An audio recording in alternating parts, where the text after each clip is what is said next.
Cinemodities, late night movies with Rob, Ben, and Zach. This is a podcast about cinematic oddities, where we discuss any media that is too bizarre, abnormal, or off kilter for contemporary audiences. Occasionally these projects gel, most times they crash, hard, into the realm of obscurity. Join us as we delve into the cult classic swamp. I'm Ben. And I'm a really good lawyer. Okay, Ben, right off the fucking bat, before you saw this movie, did you know that Matt Murdock / Daredevil was going to show up in it? I have been dying to ask you this since you saw this movie. I literally had no idea, and when I saw him, I was like, it's fucking Daredevil! I knew the day before, because I totally spoiled this movie for me. I wanted to read about it before I saw it, because I always do that nonsense. And I saw that he was in it, like Charlie Cox as Matthew Murdock, and I was like, are you kidding me? They're bringing Daredevil into this? And I have to say, when he showed up, one person in my theater lost their fucking mind. And I'm going to put the clip of the audio from my viewing experience, because I recorded my theater-going experience. That's great. Thank you. Well, I have some good news, Peter. This person, like 2 seats down from me, fucking fanboyed out when Daredevil showed up. And kind of internally, Ben, I did too. I thought it was really exciting. Yeah, me too. I mean, when I saw Matt Murdock, I was like, fucking yes, Daredevil's here. And then he catches that break, and I was like, yes, Daredevil. And then they were like, how'd you do that? And I was like, they don't know he's Daredevil. Yes. Oh, that was so cool. I mean, I guess I don't know if we haven't talked about it. I think if we ever did on this podcast, it would have been the first time you ever showed up. But Ben and I watched that Daredevil stuff on Netflix, like, together back in the day. We were all about that show, about Kingpin especially. Oh, yeah. I mean, I still remember, like, very blatant, or, like, vividly, that scene where that guy's just like, you have to kill me, because if you don't, Kingpin's gonna kill me. Yes. And Daredevil's like, I don't kill people, and that dude just fucking throws his head down on a spike. Yes, that was ridiculous. I just remember, like, losing my goob about that scene.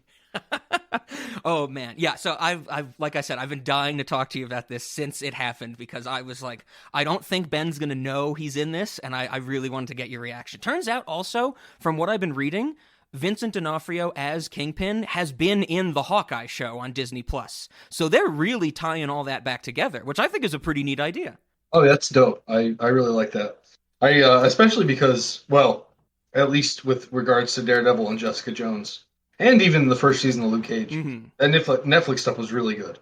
What's the Iron Baby Fist, or yeah. the Iron the baby man that's an iron something? That one was not so good, but no, a lot of that stuff in the Marvel Netflix universe was pretty dope, and I am very happy to see Matt Murdock. If I don't even care if anybody else shows up, Matt Murdock is all that matters. Yeah, he was, like the start of the not really Netflix. It was Netflix, of course, but really of the Marvel TV shows, and I'm glad they're tying them together. And it makes perfect sense. I mean, of course, this is a continuation of our Spider-Man series, the Spectacular Spider-Monthsgiving. We're finally finishing it up. But like we said in there, they're trying to tie all these things together, and I think that they're doing it in a really neat way, because we've been talking about how Spider-Man is the ground level hero. Like, I think you said it, Ben, on an earlier episode, that Spider-Man takes care of the problems that don't really go outside of New York, and so does Daredevil and that type of stuff. And blending them together is such a neat little idea. And for the Daredevil show to have been on, what? We were watching it in like 2013, 2014, so 7-8 years ago. That's I don't know. I kind of was very gleeful to see that, which is surprising hearing coming from me, I'm sure. Yeah, definitely. I mean, to hear you have anything positive to say about a Marvel movie, that is astounding. But no, I was in the same boat. I saw Matt Murdock, and I was just like, I got a half chub, Not, I wasn't all the way there. I wasn't about to beat it in the theater or anything, but I was, taking that home for later. Yes. Oh yeah. It was pretty cool. Okay. I'm glad we got that out of the way, because really that's all there is to say about its one scene. And, oh yeah. I wish he'd been in it more. Oh yeah. But no, I'm glad you brought that up, because that is like, he catches that break and they're like, how'd you do that? And he's like, I'm a really good lawyer. Yep. It's like, fucking, yeah, I guess that makes sense. Oh man. So, okay, I'm glad you said it. It's surprising to hear me say anything positive about a Marvel movie. We're going to have to get there, of course, but we have one thing to take care of before we start this. Of course, you haven't heard Zach yet, and Zach is not here, and we always have to talk about, I know I've kind of been, shirking on this a little bit because I always kind of blend together the Patreon when Zach's never there and when Zach's not on the main feed. But why is Zach not here? You might think, is he out working at the restaurant? Well, actually, no. This time, he's taken a hard and fast stance on something he said, I think, 2 years ago. Maybe a little less than 2 years ago. Maybe more than 2 years ago. Who the hell knows? We're living in the turnstile world, of course. Back when we did an episode on Avengers Endgame, somewhere in the middle of that episode, as we were complaining about the problems that movie had, Zach very exasperatedly said he's never going to see one of these Marvel movies again. And it turns out that that is exactly the case. I'm going to insert the clip right here. And for the record, after Endgame, I'm done with the Marvel movies.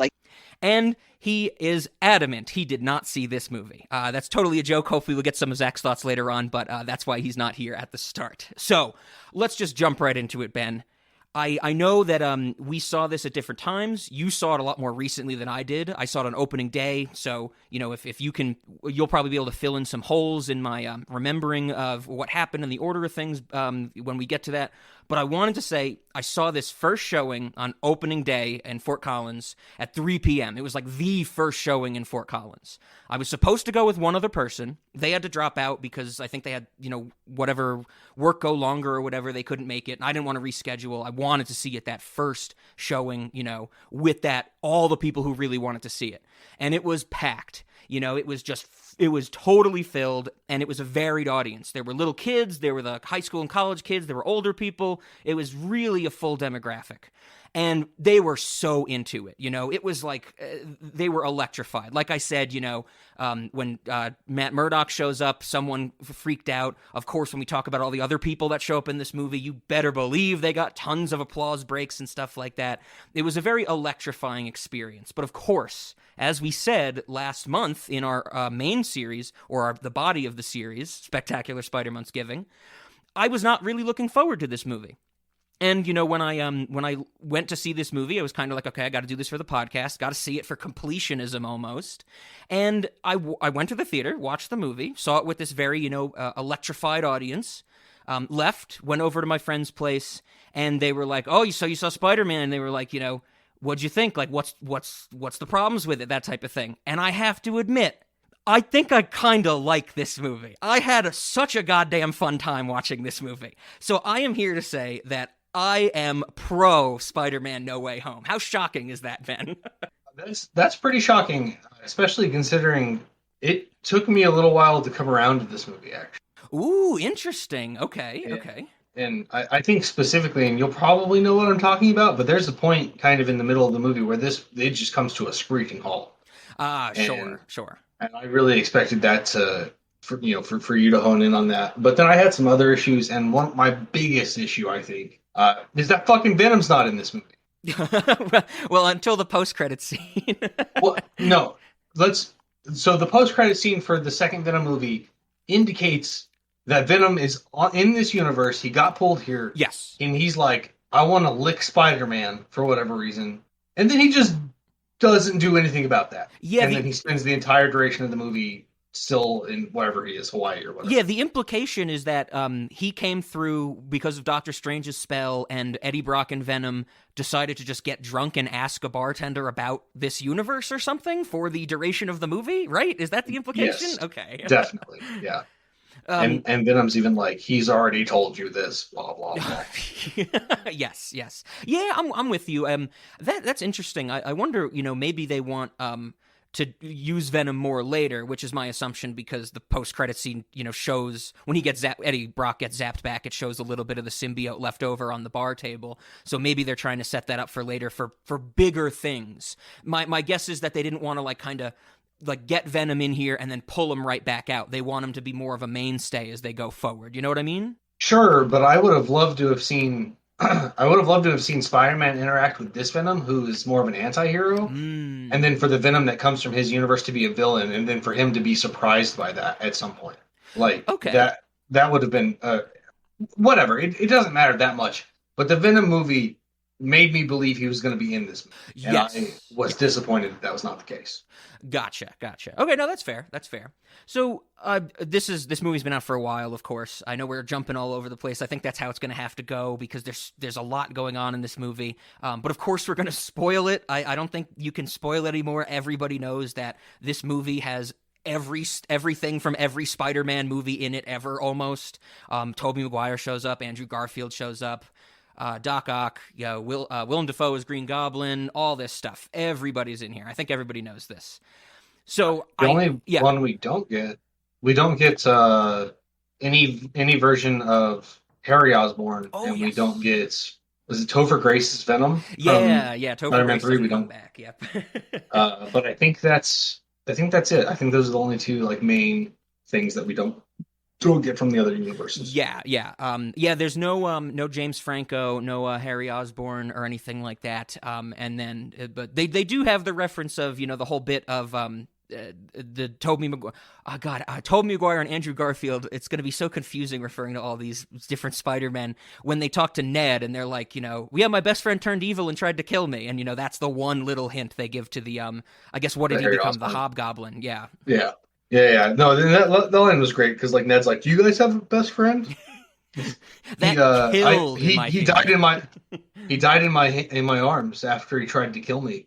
It was heartbreaking. Hey, I have nothing wrong with that. I also have to say, I think in this movie, my main complaints from the first two were that I hated Ned and Zendaya, or Zendaya, whatever the hell we decided it was called. I like them better in this movie because I think there's so much going on that they don't have as much to do. So I don't have as much like hatred for them. Don't get me wrong, they still have some bothersome moments and things like that. This isn't a perfect movie, but I think that this movie spread itself so thin, I couldn't really like complain about too much because nobody had too much to do except the Spider-Man at the end, Yeah, well, and I think that kind of is one of my complaints that I really wanted to see.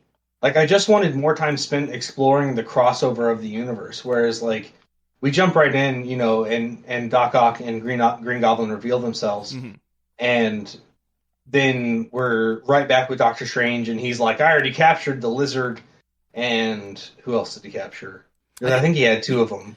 Maybe. I know he definitely gets the Lizard. The Lizard Maybe was really weird. Like, there must have been something, because the Lizard is in this so little, and when he is in it, he's almost completely in shadows, and it's very strange. It's like they didn't want to, like, or maybe Rhys Ifans, like, didn't want to come back too much or anything. Maybe, they're like the CGI wasn't good, so they could put it in shadows. I mean, there's also that whole segment where Peter Parker Peter 1, our Tom Holland, he like takes everybody back to Jon Favreau's like apartment, and they're just like, where's Lizard? He wanted to stay in the truck. And I'm like, is that like because they didn't want to animate him? Because they didn't want to get a voice actor? I thought that was such a strange decision where they're just like, yeah, he's just in the truck, and they ignore him for like 20 minutes. Yeah, definitely. But yeah, so what I was saying is like, we get back to Doctor Strange, he's like, I already got one of them. I'm going to give you this magic device that just automatically transports him here. Yes. And then before you know it, he's captured all of them. And you're like, I mean, okay, like, sure, they're going to get out and there's going to be more to this movie, but I really expected that initial capturing to be more of the movie. I expected to see Tom Holland fight these villains from other universes for, like, a more extended period of time. Okay.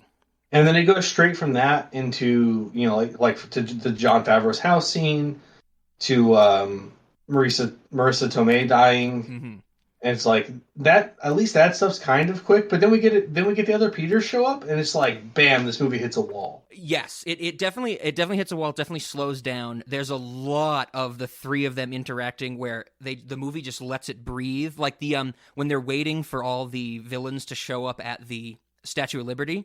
The movie really just lets them all just sit there and talk to each other. And I think I gotta say, that's the stuff I liked the most. I really liked them all talking to each other for some reason. Like, I think the movie actually, like, let them encounter each other in, not encounter, but converse with each other in clever ways that I wanted from this crossover, I think. So I actually, the stuff at the Statue of Liberty, I actually really did like all that. We get the bit about Tobey Maguire shooting actual webs and not Yes. needing web fluid. That's and, what I you know, wanted so badly, and they did it, and I was very happy about it. right. So like that was really good. I was definitely very pleased with that. The stuff I didn't like was like the awkward silence in the lab. And it's not that I thought the awkward silence shouldn't be there, because this is 3 Peter Parkers and they're all pretty awkward. Yes. Like I'm okay with that. It just felt like, especially considering I wanted this movie to have Venom and it didn't, I was like, why did you dedicate 20 minutes to them Sure. in this lab and at the same time not really show how they develop the cures? And that, Yeah. so like, that was the thing. It's like, okay, it's quite the task. Spider-Man has never been able to cure any of these villains before. Like, that's never happened. Mm-hmm. And all of a sudden we get the 3 Spider-Mans in the same room and we don't even get any indication as to really how they're doing it, other than that, like, Tobey Maguire's like, oh, I had like 30 years to research this or some shit when he comes to the Green Goblin, because Tobey Maguire's old. Yes. And Andrew Garfield's like, yeah, I've cured Dr. Connors once before, and I can totally recreate that in a high school science lab. Yeah, and so like, I think it falls into that same thing we were saying about I think all the other Spider-Man movies, is that they always say that Peter Parker is very intelligent, but they don't really explain it at all. Like, this movie is like, they're all smart, so they just can do this. And they might as well have been in the high school lab, or they might as well have been in like a dumpster or something. They're that smart. And it's the movie just telling us that. even some of the interactions they had during those scenes, I thought that they were pretty good, like we get some of the awkward stuff. But then there's the scene where Ned's like, Peter, and they're like, which one? Yes. And he's like, Peter Parker, and they're like, that's still all of us. And it's like, okay, that was fine, but for one, it didn't need to take nearly as much screen time as it did. And for two, I would have been much happier to go kind of in and out of montage, showing them, with them showing us like they're mixing shit in beakers and things are exploding in their face or whatever, to the occasional awkward moment. So we at least get the feeling that this took a long time. Because while it's 20 minutes, and that 20 minutes feels pretty long, that's still not long enough to develop those cures. And we didn't get nearly enough. I feel like there was no indication that there was any amount of failure involved either. And that's something that is never the case in Spider-Man. Sure.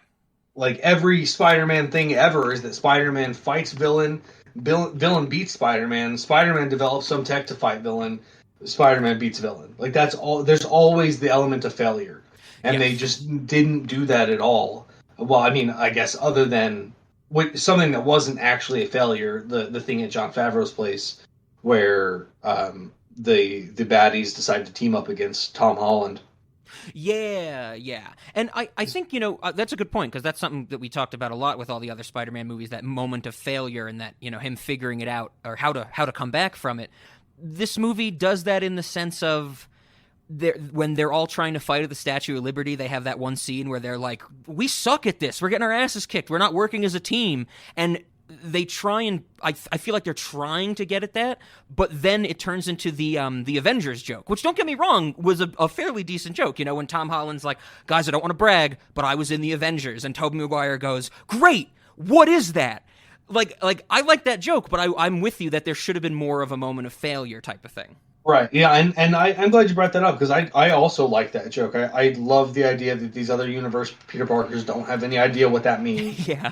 I love the idea that they're not even really aware of other superheroes, because we didn't see any of that in their universes. Yes. The whole Andrew Garfield's like, I wish I could have fought a space thing. I fought a guy in a rhino suit or whatever he says. He's like, I fought a Russian in a rhino suit. I'm a loser. And then Tobey Maguire's like, no, you're amazing. Yep. Like, say it, you're amazing. And it's like a little nod at the fact that was the Amazing Spider-Man movies.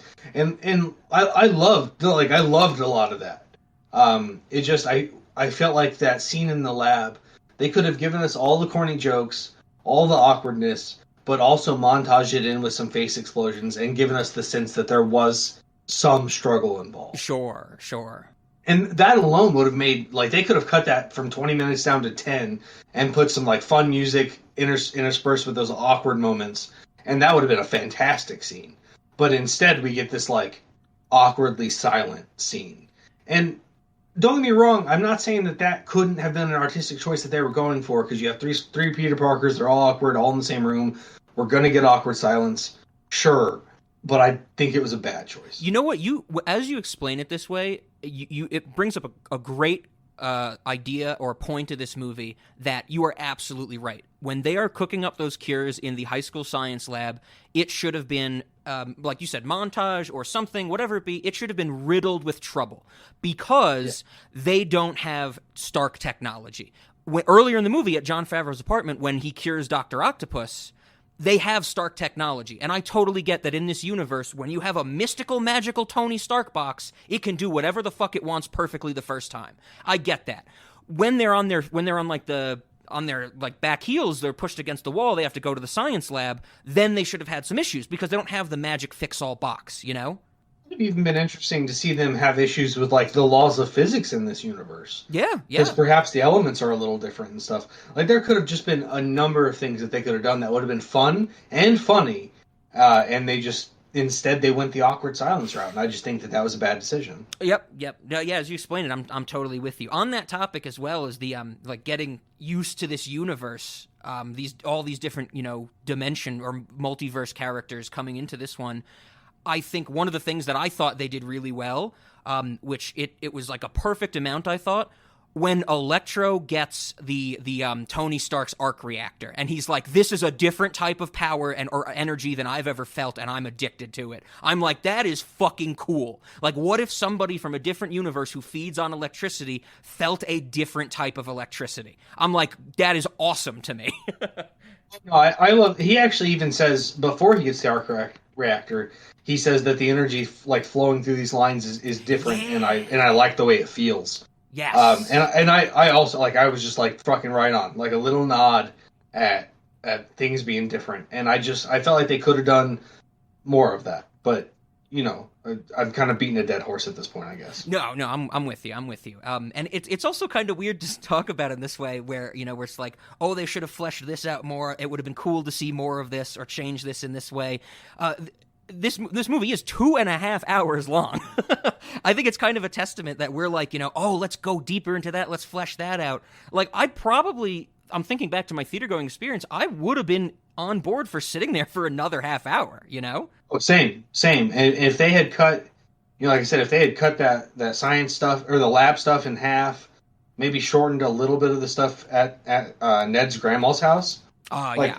They could have put in more of the stuff we're talking about and not really increase the runtime by that much. Yeah, absolutely. Yeah, the Ned's grandma's house thing, that's when, I'm like, I'm glad they're bringing, Andrew Garfield and Tobey Maguire come back, but then they do the whole thing with the grandma speaking the language, which I read what it was called, but I don't remember exactly what, and she's like, can you go clean the webs up there and stuff like that? I am totally fine with cutting some of that down, maybe get rid of the grandmother completely. Sure, yeah, and I mean, like, we get to see Ned, like, use a sling ring and not really know how to use it. Like, that was dope. Like, we get Ned actually finally doing something. Yes. Other than being the guy in the chair, and you can take the guy out of the chair, but you can't take the chair out of the guy. Yes. Or whatever it is that he says. But no, I felt like a lot of that was dead time. And, yep. It's great. Like, they're doing, like, this slow intro of the Spider-Man. Those that, as far as I know, that wasn't spoiled with any of the previews. Maybe I'm wrong, but I don't think that it was.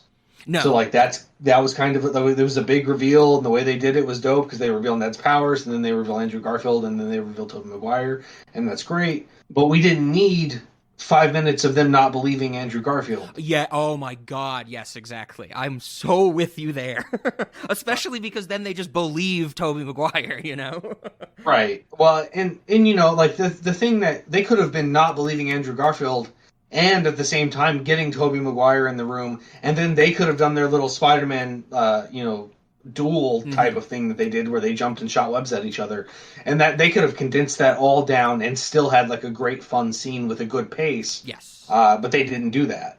Yeah, no, I'm with you. I'm with you absolutely. It's not a perfect movie, like I said, but as we go on, I guess what I wanted to ask you, because I think the theater going experience plays a big role, especially for me, especially with movies that I'm not really inclined to enjoy. There's a reason that I also am a fan of Avengers Endgame, because when I saw that in theaters on opening night, it was wild. It's like you are electrified by the audience you're seeing it with. I wanted to ask you, Ben, I know you saw it much after its release date. What was your theater like? Was it still crowded, when you saw it? I think you saw it like a week or 2 weeks after it came out or something. Did you have a crowded theater? How was your theater going experience? No, I missed out on that, unfortunately. I had some personal things going on around that time, and I couldn't make it to the theater closer to opening, which is what I would have liked to have done. But no, I unfortunately, I did see it with probably like 15 other people in the theater with me. But no, it was not crowded by any means. And there was little to no reaction to anything that was happening on screen. Oh, interesting. Okay. I think I was the only person who, said anything about Daredevil. Okay. At least as far as I could hear. Sure.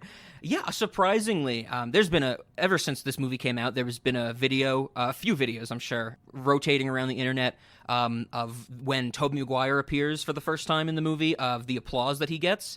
It turns out, in my theater, Andrew Garfield got way more applause than Tobey Maguire. And I don't... Yeah, and I was actually very surprised by that. I don't know if it's because, like, the theater or the audience I had liked Andrew Garfield more. It also could have been that, they cheered so hard for Andrew Garfield because he comes out first that they kind of lost some steam for Tobey Maguire, but I was very surprised by that. But I was just, excited to see Andrew Garfield anything, because like we talked about, I love me some Andrew Garfield, and he's as charismatic as ever to me, I think.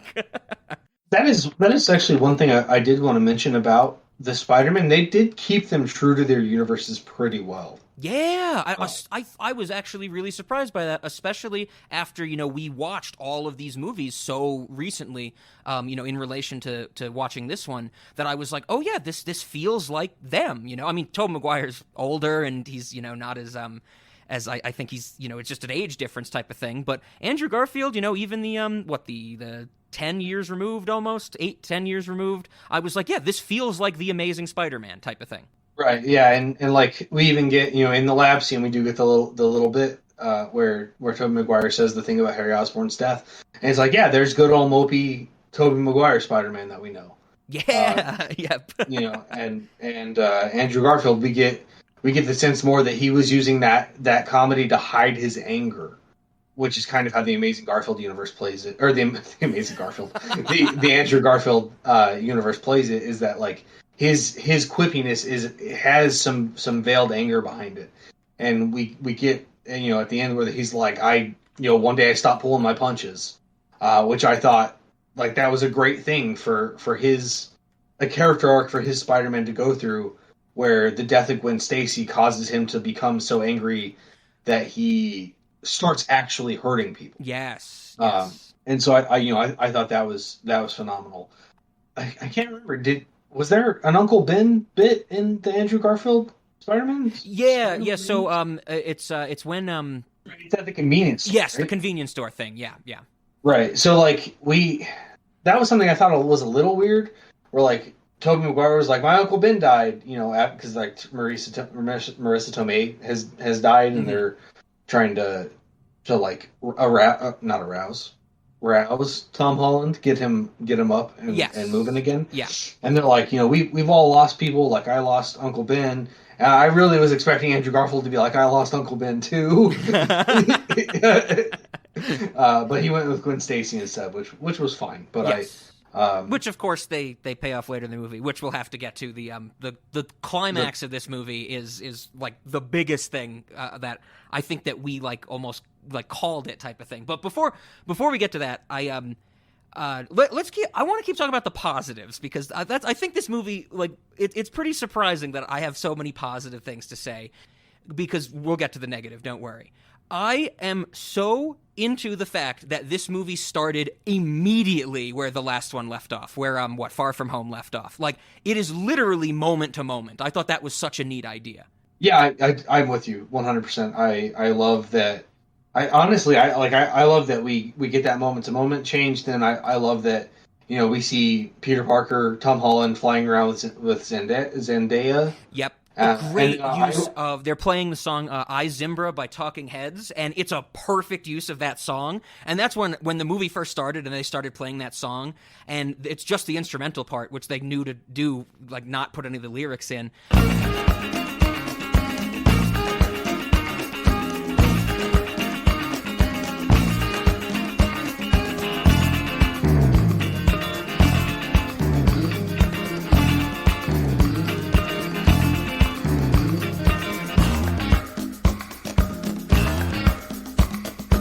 I'm just like, oh, fuck, they're doing it right, you know? I'm like, a Marvel movie using a song correctly? Like, oh, this is gonna be decent.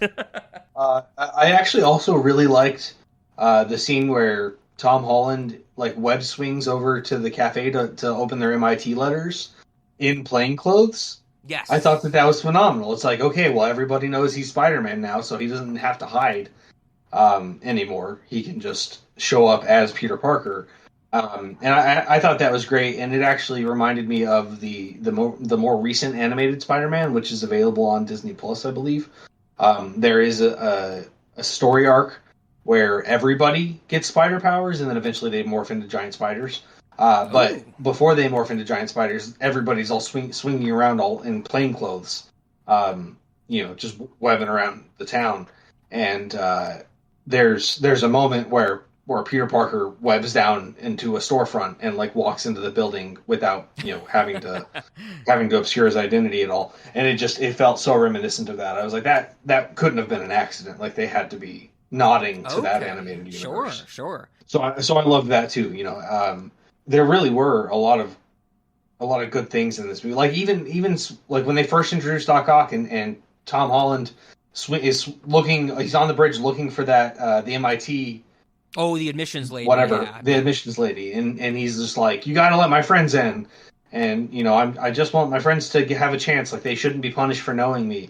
Like, even that's like, this is a good version of Peter Parker. Like, Peter Parker should do this. Yes. And he should also be willing to just help his friends and not help himself in that situation, which he is. Like, that's great. That's all very good Peter Parker character stuff. So yeah, there's definitely a lot of good stuff in the first half of this movie. I definitely loved the visuals. I want to specify visuals. We'll get to the talking that happened during it. The fight between Doctor Strange and Spider-Man, those visuals in the, what is it called, the mirror dimension or whatever Doctor Strange uses, fucking awesome. I was like, this is great. To see that on a big screen is one of those things where I'm like, this is cool type of thing. Sure, yeah. Well, I mean, it's kind of a throwback to just Doctor Strange fractals, the movie. They definitely give us like some, the train wrapping around itself and becoming multiple trains all spinning, and we get the portal thing, which whether it is or isn't a nod to the actual game Portal, where you can put one portal above you, one portal below you, and then fall forever. We get that thing going on where Tom Holland is just falling forever between the two train cars. Yep. And then we even see like the cape gets involved, and then like Tom Holland shoots onto the cape, and like now he has his web going through one portal and coming out the other and holding him still because it's attached to the cape. And like that was all like a big fun little fight. Which also, I have some questions for you about portal dynamics. Okay. Portal dynamics. I like that. Specifically, okay, so given the situation where we see his web going out one side or through one portal and through and out the other to grab onto the cape. Let's imagine that you have a metal rod that is exactly the length of the distance between the two portals, and you put the metal rod between the two portals, and you start pushing it out through one portal, and its other end comes out the other, and it's touching itself, right? Sure. It's exactly the same length. Yeah. All right, now weld that shit together. Okay. What have you just done? Infinite metal rod? Well, is the question what have I done while the portals are still there? What's going to happen to it after the portals are gone? I guess because if the portals are still there, it's just going to stay there, right? Right. So suppose it's the infinite falling thing, then you just have like this one metal rod continuously falling. Yes. Yeah. Right? Yeah. While the portals are open, absolutely. So yes, what happens when the portals go away? Okay, that's a tough question. So in theory, you have created some kind of circle because you've welded one end of the rod to its other end. Yes. I suspect that the portals will just like cut wherever it is, and now you have a one metal rod again. That's what I was going to say. Is like when the portals close, do they sever whatever is in the portal? Like when it closes. Okay, so now for the harder question. Doesn't that happen? If you might remember, doesn't that happen in Doctor Strange? Doesn't someone get a portal closed on like their hand or something and it cuts it off? I could be thinking of a million movies with portals though. Sure. So I do think that that's how it's supposed to work. Okay. I now imagine that you have this set up, and you can actually start to move the portals away from each other. Okay. What the fuck happens to this rod? Because if it was not attached to itself, if it was not welded in the middle, you would expect that as, let's hold one portal stationary, move the other one away. The same amount of the rod is sticking through the portal that's moving away, and it's just getting further away. Yeah, they just have more distance between them. Yeah, the two ends of the rod, yeah. Okay, but now it's welded together. Okay. So the same amount is trying to be sticking out, but to do so, it has to be pulling the rod, right? Sure. Is the rod getting longer? Okay. Are you creating new material? Does the rod get thinner? That was my question was going to be, is it going to create new, like more matter, or is it going to like spread out the atoms of the rod and make it, like you said, maybe thinner or less stable, maybe easier for other atoms to pass through, something like that? Right. So that's my question for you about portal dynamics. And if you want to ponder it while we're discussing this, feel free, and we can revisit it later. I do want to ponder it. But see, right off the bat, I don't think that it would create more rod, right? Exactly. How could it? But also then I guess the question becomes is, this in this weird mirror dimension, it probably could, because Doctor Strange seems to be able to create trains, like 16 trains out of one train, that type of thing. Right. Well, this doesn't have to be in the mirror dimension. Exactly. Doctor Strange can open the right. Sure. So, but So I would prefer to frame this in the non-mirror dimension, because if we're in the mirror dimension, the answer is it can do whatever the fuck it wants, right? Exactly, because we don't understand in the real world what would happen. It would. I will ponder it, but I feel like it's going to have to destabilize in some way. Right. So, I mean, perhaps this is just a great way to make a giant fucking explosion. That's the other thing I was going to say. Is this some like Marvel Universe version of splitting the atom? I've always found that concept kind of funny, because in the Portal video games, I don't think portals can close on things and break them. Okay. So I've always been curious in the Portal video games, if you could do that, would you end up with like a circle? I don't know. I don't have answers, just questions. Yeah, and so the other thing that brings up with what you just said makes me think of, it seemed, or I was thinking when you posed that question, that we are just, we have two portals and we are just kind of, straight line distance moving them away from each other. What if we started to change like their orientation, like they weren't at like, east and west? What if they started at east and west with this rod through it? What if we could move one portal to like north on the cardinal directions?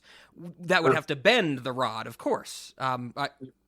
I mean, I say of course because that's the first thing I think of, but not of course that has to be the answer. But you know what I'm saying? Like, if we change the orientation of these portals in the three-dimensional plane, wouldn't that also require that, some type of matter's either being created or it's being thinned out in some way? Right. Well, so I think the only answer we're going to get to that's satisfactory is that this is really a question for Uspensky. Yes. Shoot him an email and ask him how we can embed this into a hedgehog space. Anybody who knows how to embed a portal of Doctor Strange's into a hedgehog space, email us, cinemas@gmail.com. No, that's a good question, though. That's a good question. It's the questions the Marvel Universe never will ask or answer, I think. Sure, yeah. Which is why we have to, yeah. No, that's no good. answer they gave would be satisfying. Yeah, of course. I mean, remember Endgame? The whole thing. It's like, how does time travel work? Fuck it. Don't think about it. Shh. They're like, stop it. Don't think about it. And then they even have Paul Rudd make the Die Hard joke, and they're just like, yeah, laugh at us. Don't think about it. I really suspect that if the metal is ductile, that you'll eventually just end up with wire. Okay, I like that. But then, like, you have to imagine that the portal is somehow supporting the weight of the rod because if you're pulling wire, metal into wire, like something has to be holding it still. Yes, It's absolutely. holding itself still. Like Oh, that is that. that's a great. Oh God, this makes me think of. This was years ago. I remember I got so. I think it was high school or some shit. I got so interested in the idea. Like, what if you took a rubber band and you hold it like between your thumb and index finger on both hands, so you have two ends of a rubber band, and you stretched it. What would happen if you released both ends of the rubber band at the exact same time? And of course, no friction or anything. The common thing you think is like, well, it's going to snap back, but it's like, well, snap back to what? I think that's the same thing you're getting at. It's like, well, what's holding this in place anymore, right? Fucking crazy. Yeah, that is pretty similar. With the rubber band, the correct answer is that it will reform back to its original shape and size, and the center. Your fingers will be in the center of that if you bring them together quickly enough. Oh, okay, sure. Yeah, that's a great thought experiment. That type of stuff, it's like, well, what if it's like, well, what would happen? It's like with springs and anything bouncy like that. But yeah, with these portals, it's kind of like, I also think that when we're talking about it, like seems like both of us are very hooked on this stretching idea, and maybe that's not the case. I don't know, but it's a crazy question. This is awesome. And then, of course, the next question that you obviously going to want to jump to is what happens if you push the portals together. Sure. Now you have the same amount of matter occupying less space, at least in that one dimension. So does it expand? Does it become denser? Like, I don't know. Yeah. I don't know. Does the matter cease to exist? If so, then perhaps in the other direction, the matter is just kind of spontaneously air quotes created, but it's really all the matter that's ceasing to exist from people doing the other thing. Sure. That's who crazy. knows? Who knows? Yeah, absolutely. I am betting that when Zach hears this episode, he will be very happy he was not here for it. If he was here, I know he'd say, this is the weirdest Spider-Man No Way Home discussion. No, but that's great questions. We can get back to Spider-Man now, but I've had fun thinking about that, when the power's out or whatever. Yeah, I just wanted to share that. Yes, definitely. If anybody has the thoughts, write in. That's something. That's a great question. Okay, yes, we'll ponder that. We might come back to it because, of course, portals are the essence of the Marvel universe these days. But yeah, so other things like that whole Doctor Strange fight. Maybe with that, like I said, I prefaced it with I loved the visuals of that fight. I could not stand the dialogue. Like when Tom Holland is getting all fucked up by Doctor Strange in the mirror dimension, and he goes, wait, I know mathematics! And he fucking wins, and then he leaves, and he's like, I just totally beat Doctor Strange. I was like, boo, Marvel. Don't have him say that, Because he says something like, I know geometry, and he's like, wait a minute. Is that an Archimedes spiral? The mirror dimension is just geometry? You're great at geometry. You can do geometry. Square the radius. 2 pi by pi. Plot points along the curve. It's over, Parker. I'll come pick you up when it's done. Hey, Strange. You know what's cooler than magic? Math. I came off as so clunky and dumb to me. You know what I'm talking about? Definitely, and I have to agree, like 100%. I also know geometry, but I don't know how to make a Rube Goldberg machine out of fractal boulders and spider webs. Yes, yeah, absolutely. It's it's not the same thing. No, not at all. Knowing math isn't a superpower in the way that they would want us to believe from this scene. Yes, the thing that it really made it was I thought it would be because I was thinking like I hated that dialogue, and I was also kind of thinking was like, well, how would they show, like, not tell, like, get rid of the dialogue because it comes off so clunky where he's like, I know mathematics. Like, how would they show that instead of tell us that? And the only thing I could come up with, Ben, is that Spider-Man's getting all messed up by Doctor Strange, and he, like, has a flashback to, let's just run with the joke still. He has a flashback to Uspensky drawing the diagonal argument on the board, and then he figures out how to beat Doctor Strange. Yeah, I mean, that would have been better. What came to mind when you said show, not tell, is like it showing like a close up on his face and then a close up on like rocks that he's looking at, and then like imaginary angle lines being drawn on them. Kind of the way that I visualize pull shots. Okay. and then him being like even like an imaginary like velocity vector, and then like go back to him, and then might as well just fucking let's go for it. Just light bulb over his head. Yeah, sure. No, I don't know. I don't know how you can make that less clunky. Yeah. Other than like he could have just not said anything, and then came out the other side and been like, "I'm pretty sure I just beat him with geometry." Yeah, and that'd be perfect. Like if there was a moment when it seems like, Tom Holland is down and out and Doctor Strange is gonna like, capture him here and send all the people back to their universe and then come back to get Spider-Man, but then somehow the tables are turned and Spider-Man ends up winning, and then, he says to Ned and MJ, like, I think I beat him with like my knowledge of math or something like that, And then there could have been like a quip, it would have been very Marvelitis like, but there could have been a quip like, it's like, you beat Doctor Strange with what we learned in Trig or something like that, Even I think we should just remove as many words from that as possible. He should just come out, look confused, and be like, "I think geometry is useful." Sure. And like that, keep it as clean and lean as possible. Yeah. So anyway, yeah, that was definitely groan worthy. Yes, absolutely. To any mathematician in the audience, I'm sure we're still. Sure. Some other stuff in the like I mentioned, the Marvel-itis of this, like we talked about with the other Tom Holland movies. I really, really wished that the scene with our 3 teachers of Peter Parker in this movie was better. We get J.B. Smoove, Martin Starr, and Hannibal Buress. They're all coming back from the first 2 movies. And what, Martin Starr is like, "Oh, we are worshiping you. Like, we're so glad you're here at our school." And what's Hannibal Buress is like, "You murdered somebody," or what? He's still like the naysayer of the superheroes.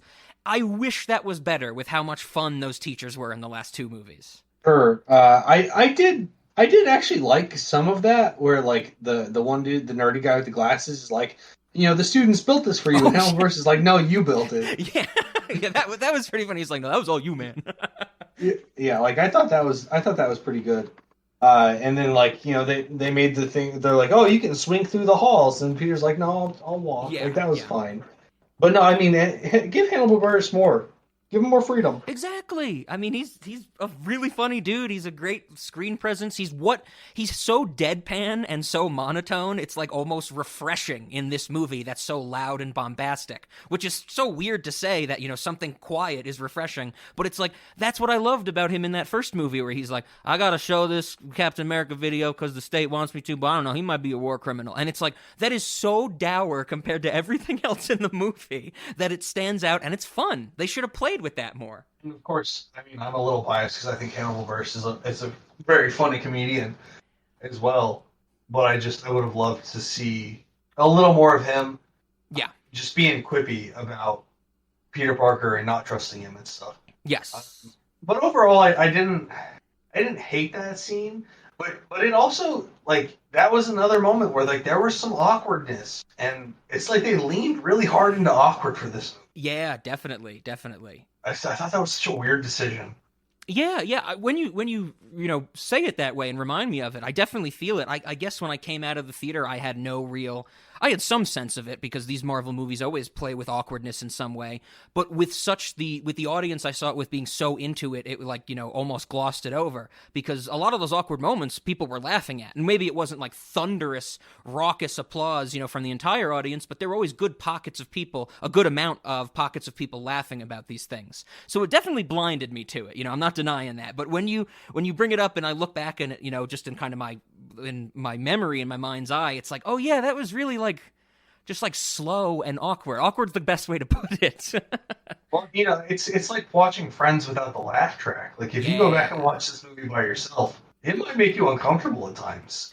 Sure. And that's not, like, I'm not saying that that's always a bad thing. It's just a weird decision for a Spider-Man movie. Yeah, I'm with you. Speaking of laughter, there was a moment in this movie, something I'm want to do in movie theaters.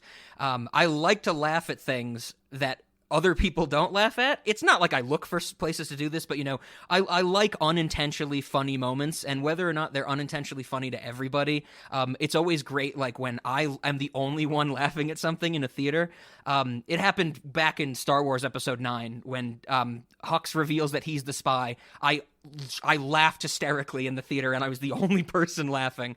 Happened recently with House of Gucci. My group of friends were laughing crazily at really dramatic parts of the movie because it comes off as so weird.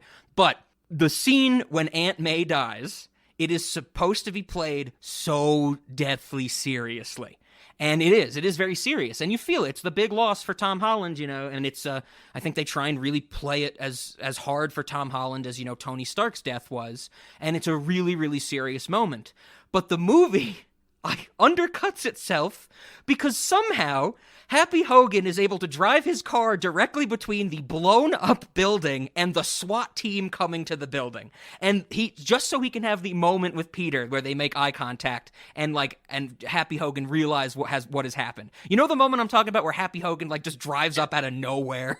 Yeah, I do. I laughed so hard in the theater, and I was the only one laughing. Yeah, that place to me. I don't think that I went so far as to laugh, but when I saw it, I was like, this. He's gonna get shot. Yeah, he shouldn't have done that. Exactly. And I was laughing at just the absurdity of it. I'm like, how did he get there? There's tons of police cars around the building. There's tons of rubble because there's been so many explosions. But then there's just a nice little driveway that the set designers left free of rubble so he could drive up with no problem. Yeah, definitely. It was just such a strange decision. And of course, I get that, the whole Happy Hogan and Aunt May thing, they have all their things going on throughout the movie, and so they needed that moment, but I'm just like, what a weird way to... It's a literal shoehorn. Between the SWAT team and the building, he is literally shoehorned into the movie. Yeah. And so something else, the way she dies is very similar to the way Willem Dafoe dies in the first Spider-Man movie, Sam Raimi. Yeah. She gets hit with his glider, and I'm not sure if he's on it at that point or not, but I don't think so. Yeah, I don't remember exactly, but yeah, you're exactly right. They're trying to do that, that mimicry, that echoing of those movies, and which they do a lot within this. Right, yeah, of course they do it later with Andrew Garfield and Tobey Maguire kind of getting a chance to redeem themselves, I guess, for things that they thought were mistakes. That's what I really want to talk about is that thing, that whole end of the movie. But I guess before we get there, this movie really is two halves. You have before the Spider-Man and after the Spider-Man. The movie, like you said, there's that wall that it hits when Tobey Maguire and Andrew Garfield show up. Was there anything else in the first half that you wanted to mention? I'm trying to think if I had anything else in there. I don't think I did. I mean, I can't stand the banter between Wong and Doctor Strange, where he's like, "Oh, that's a bad spell. Don't do that spell." I'm not gonna. What? I'm just like, who? We know the movie has to happen. Why is this in here? So I don't know where or when it was revealed that Wong is Sorcerer Supreme. Perhaps that was something I was already supposed to know. But when it was revealed to me that Wong is Sorcerer Supreme, the thing that ran through my mind is didn't we just see him cage fighting in Shang-Chi? Oh, I didn't know that. Yeah, he's cage fighting. Okay. And he's fighting this giant monster thing, and he uses a portal, and the thing punches at him, and he opens a portal in front of its fist and a portal behind its head, so it punches itself in the head and knocks itself out. Okay, gotcha. And I was like, why is the Sorcerer Supreme doing underground cage fighting? Okay, I did not know he was doing that. Yeah, I took it as this was the movie that revealed that information because, I haven't seen Shang-Chi. The last one I saw was Endgame. Not that there's been big things going on in Eternals, Shang-Chi, or Black Widow. But I just thought that was this was supposed to be the reveal. I didn't think too much of it. And what the explanation is that it would have been Doctor Strange, but he was gone for 5 years because of the bloop or whatever the fuck they call it. The snap? Blip. The blip, okay. Yeah, the bloop is that underwater noise. Right. Flash wrote a book called Flashpoint. Yes. That got some chuckles in my audience, that little reference, yeah. The reference to the DC universe? Yes, yeah. Yeah, I definitely, I was like, that's a weird thing to throw a nod at, but sure, all right. Don't get me wrong, I'm enjoying it. I'm aware of Flashpoint, and I enjoyed the animated movie and some of the other stuff around it. So cool, but also, how'd you get the rights? Sure. Yep. I did find it weird that Flash in this movie, who of course been in the previous two, he's always said that he's been friends with Spider-Man, and he's still on that kick in this movie, even though he knows being friends with Spider-Man will ruin your life, you know? Yeah. And I was like, what? Because that whole thing where he's like, Tom Holland calls Flash and he's like, Flash, where's the admissions lady? That type of thing. I need your help. And he's like, you gotta be my best friend. You gotta swing me to school. And I'm like, everybody who's ever been seen with Spider-Man now is treated as a criminal. Like, why would you want this? Yeah. Well, he also may not know the degree to which that's happening. Yeah, sure, it could be. Yeah. But he also did write the book where he says he was friends with Spider-Man. Yeah, exactly. And so I don't know why he's not getting the same level of attention as other people. Other than that, there's no real life evidence of their friendship. Yeah, it seemed like it was just thrown in there to keep that, a little to have that character again. Also in the first half, to get up something you said before, the capture sequence.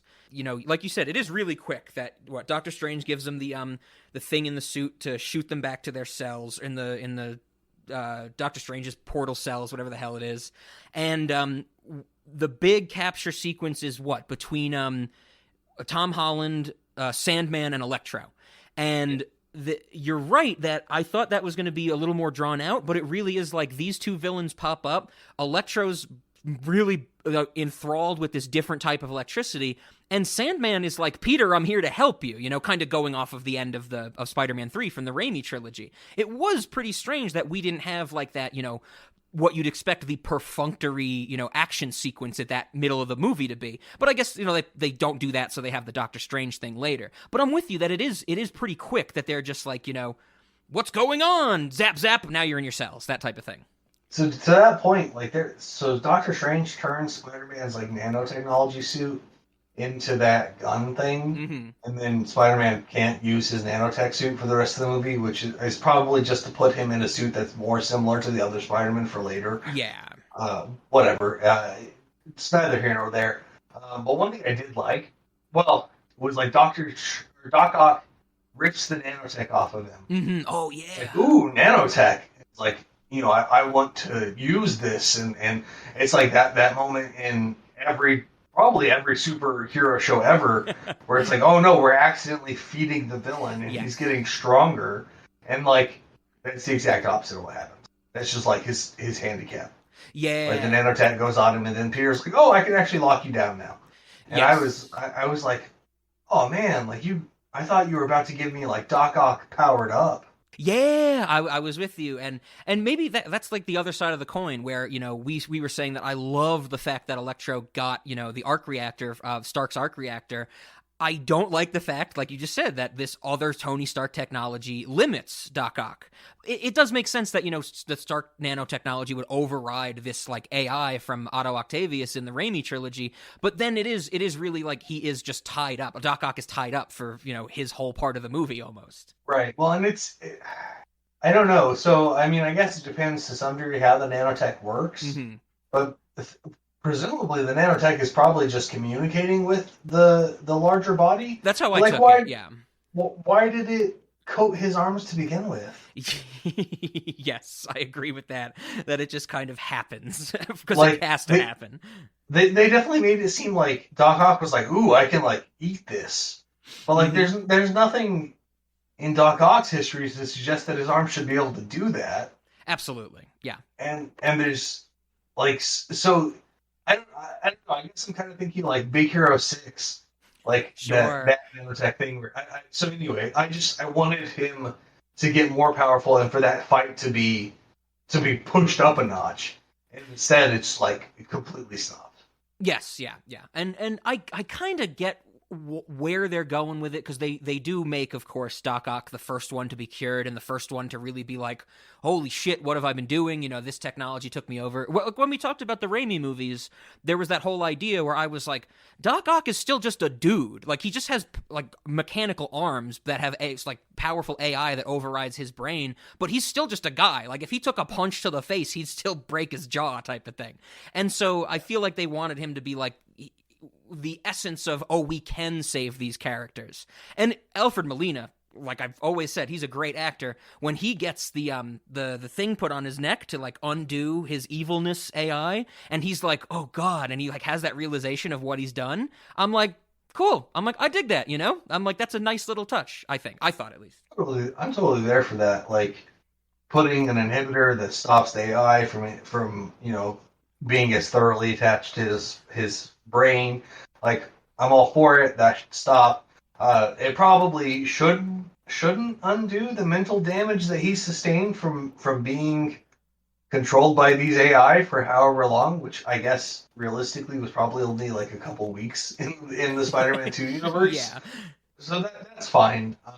Like the Green Goblin shows up and then Peter's just like moved right back to, oh, that's who else was in the cage, I guess.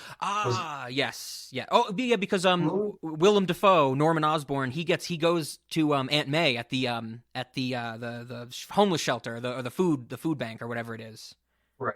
I'm guessing the Doc Ock was pulled back in with Peter or with Tom Holland. Yes, I believe that's the case. Yeah, because it's the lizards there from Doctor Strange, and then Peter brings back Doc Ock, and then I think that's when he's like, Doctor Strange says like shit's going wrong. All these visitors from other dimensions are coming into our stuff. You got to go capture them all. And that's when Doc Ock is in that cage, and he's just like, stop asking me questions, and he's angered and all that stuff. But yeah, he's in there. He's in there. Now that you brought up Doctor Strange, you reminded me of some like problems.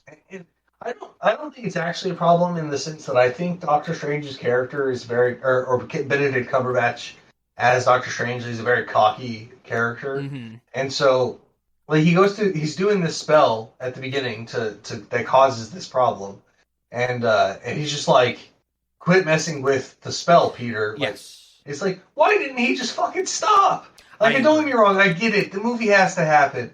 But why didn't he just stop? I completely and start agree.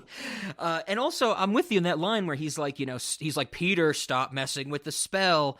I don't know how Doctor Strange magic works, in universe or in reality, in any dimension, but it seemed to me, at least from the visuals we were seeing, that every time Peter made a change, Doctor Strange would just be like, okay, I'm going to save that first ring of spells as a draft and start a new one. Wouldn't you just stop and restart, like you said, right? Wouldn't that be the thing to do? Maybe you can't do that in Doctor Strange world, but I don't know, it just seems so obvious. Right, exactly. And like he clearly had the ability to contain it, so why not just contain it before it was finished being casted? Yes. If he couldn't stop casting it. Didn't make any sense.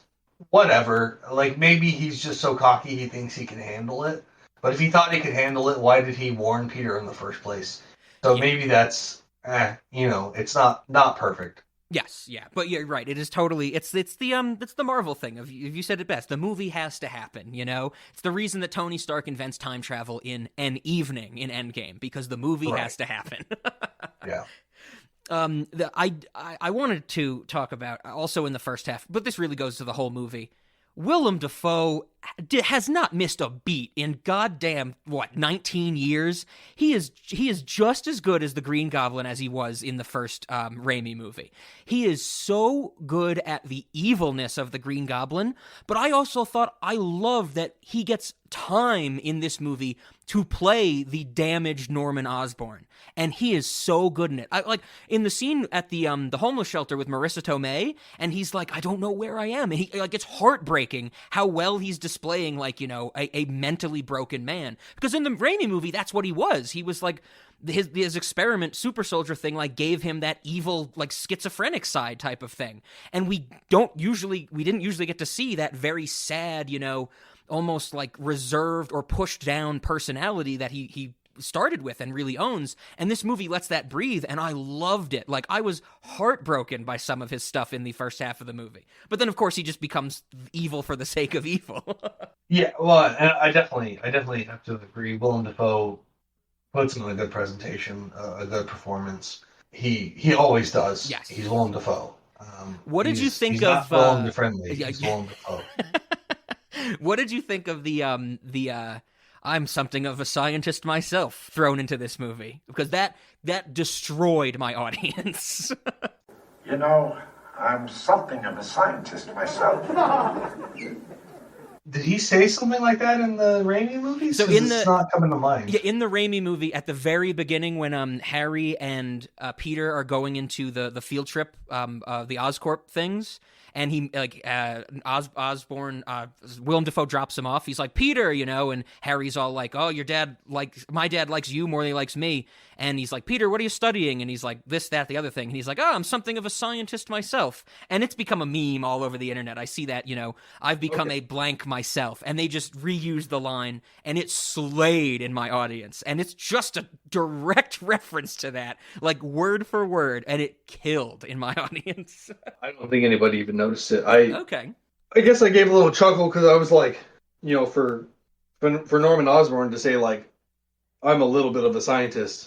It's like Norman Osborn was like the Tony Stark of their universe. Yeah, absolutely. I'm pretty sure somewhere in there, Doc Ock says, like, the power of the sun. I don't know if he says the power of the sun in the palm of my hand, which is the line from the second. Does. He does? Yeah. Okay, so another, like, so I guess that's the other thing is, this movie isn't really like, it is nostalgia. Don't get me wrong. They're nostalgia baiting hard by definition by bringing all these characters back, the literal characters. But I didn't really see this as like fan service. I saw it is servicing the fans, don't get me wrong. But I didn't see it as thrown in just for the sake so people go, ha, look at that. I know that thing. I'm clapping. I actually felt that the references they were using, they tied it together fairly well. Does that make some sense? Yeah, I mean, I mostly agree. That being said, to some degree, at least with some of my initial disappointment, I did have a moment where I was just like, this whole movie was fan service in the sense of they put together all these, and they put it together well in that none of the individual references seemed out of place. Yeah. But that the whole movie was put together just so those references could exist. Sure. So to some degree, I agree with you in that it was done well, but to another degree, I do think that it was done for the purpose of making those references. Absolutely. And I think that is a great transition into, I think, the thesis, I think, what our first episode was. If you remember, Ben, back when we did the Raimi episode, which is the longest episode of our podcast ever, that went on, I think it's 4 hours and 40 minutes.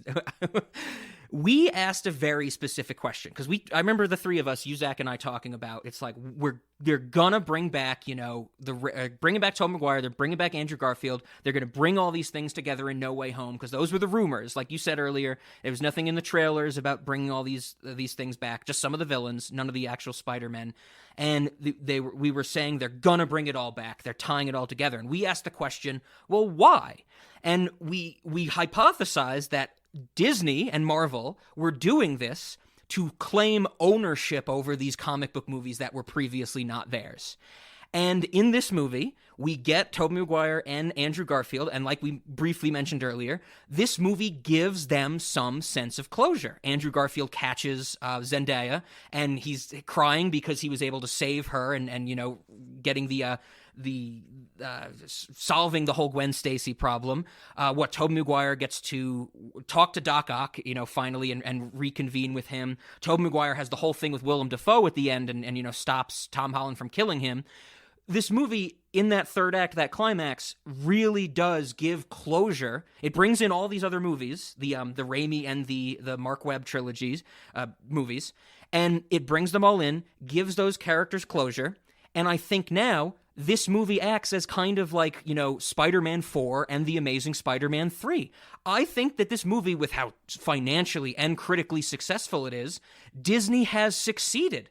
They now own the previous Spider-Man movies, the Spider-Man live-action movies. They now get to say that all of the events in those movies lead up to ours. Even though that was never the plan, we get to tie them all together with this multiverse idea, and now they're ours. I think that was their plan from all along, and I think they succeeded with how well they put together this movie. And that gets at your point of what you just said, Ben, that they created this movie just to make these references possible, just so they can say that all of those things that people loved from those movies are now theirs. What do you think about that? I would say I think you hit the nail on the head. It feels right. That's might have been why at times they leaned into things that I thought they could have kind of glossed over. was so that they could really take that ownership. Yes. And no, that's probably what they had in mind, definitely from the beginning. Before they even had a script, I'm sure that's what they had in mind. Absolutely. This is not the best thing, I think, personally. I don't know if I like this.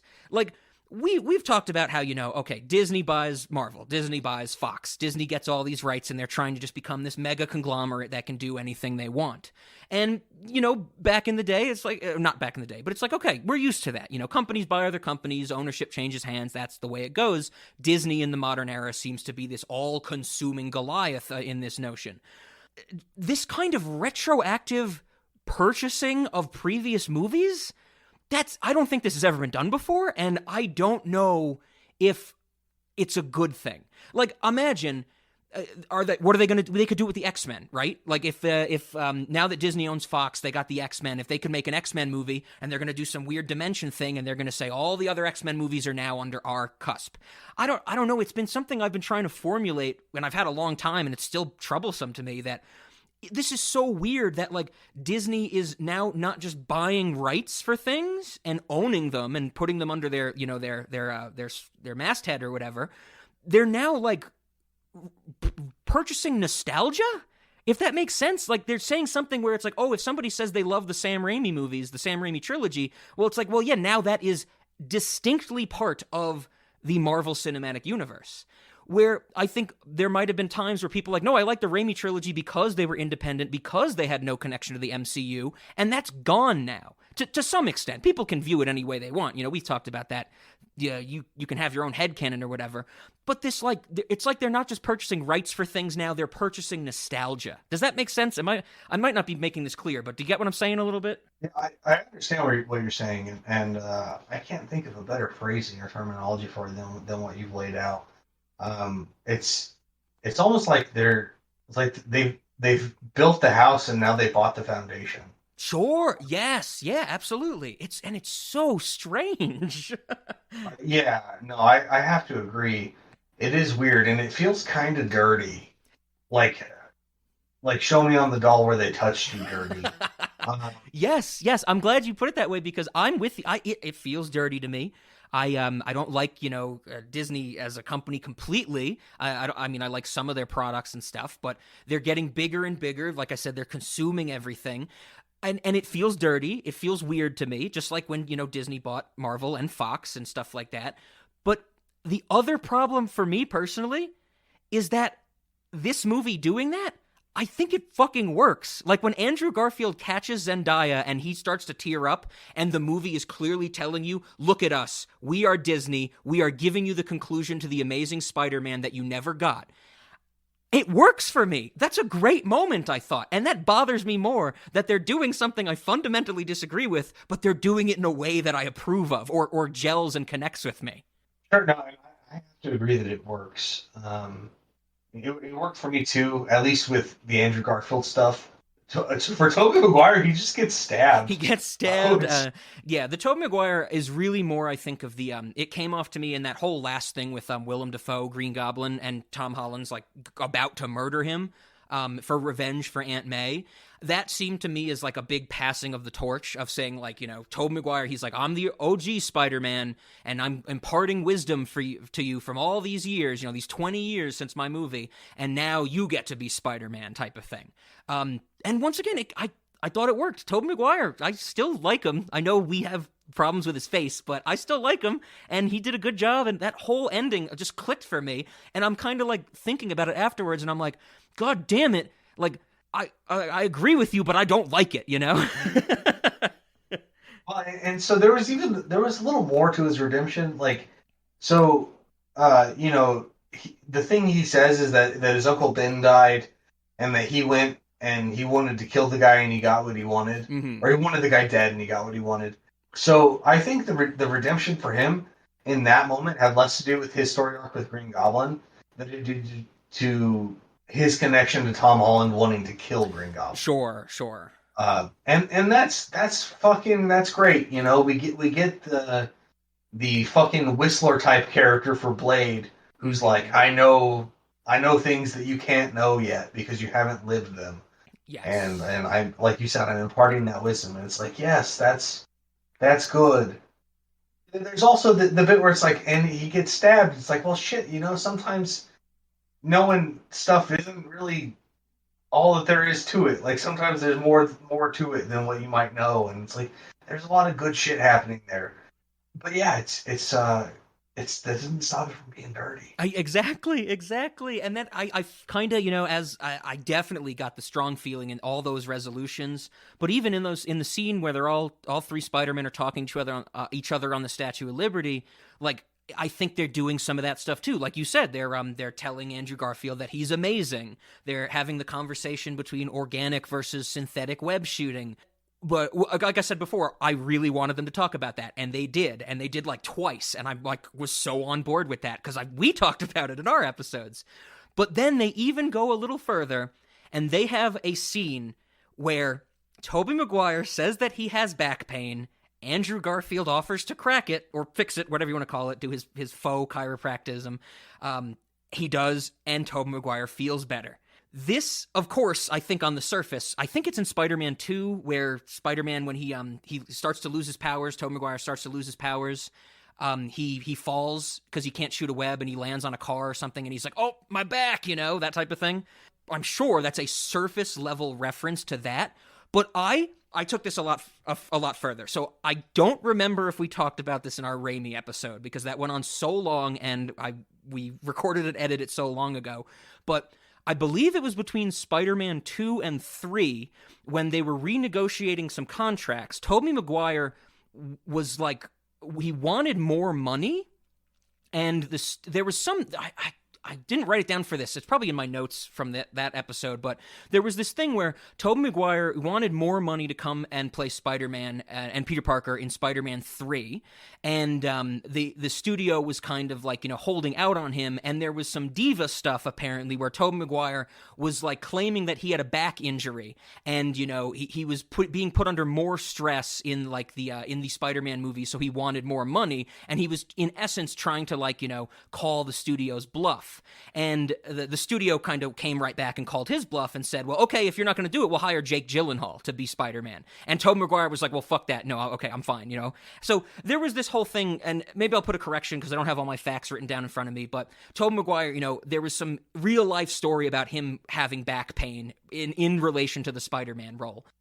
Hey kids, a quick correction. The incident I was referring to actually took place between Spider-Man 1 and Spider-Man 2. When Tobey Maguire was signed on, of course, with his 3-picture contract, and he was going into Spider-Man 2, there were some rumors that he experienced a back injury on the set of Seabiscuit, and that he was going to need to delay filming Spider-Man 2.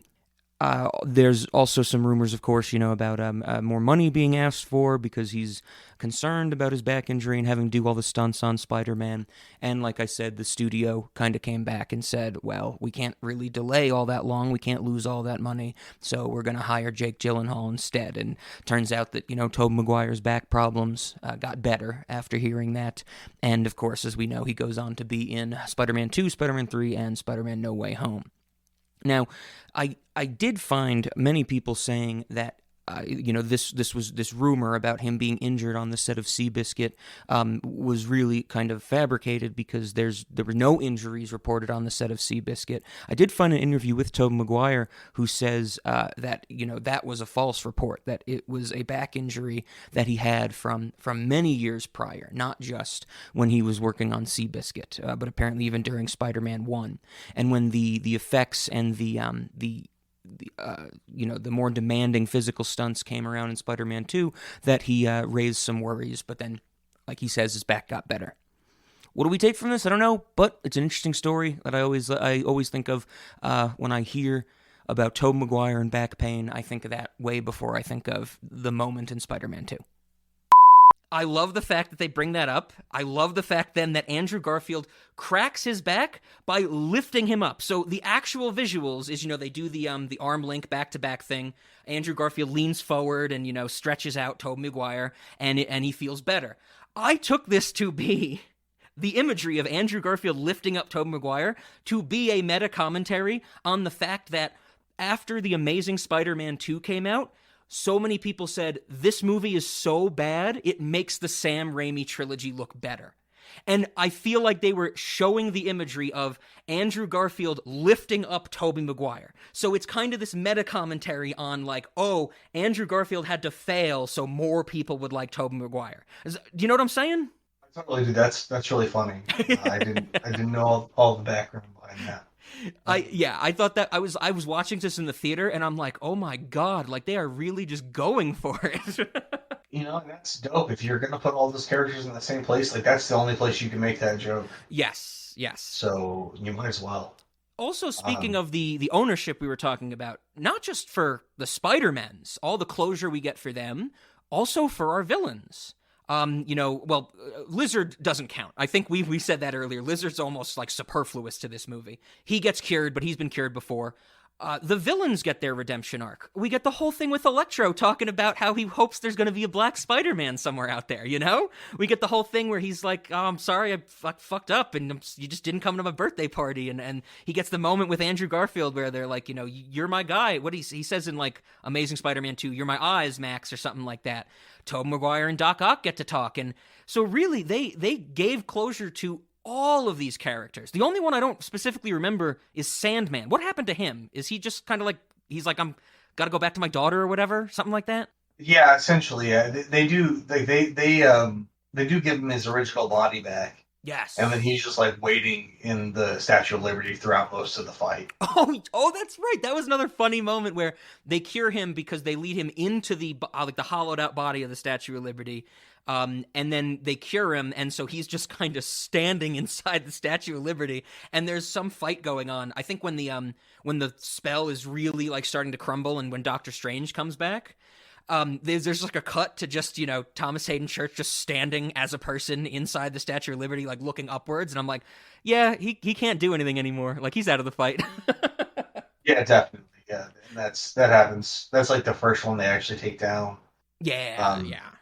And of course, that was one thing I did kind of enjoy is like he's going there to get the box because he wants to go back home. Mm-hmm. Electro's going there to get the box because he doesn't want to go back home.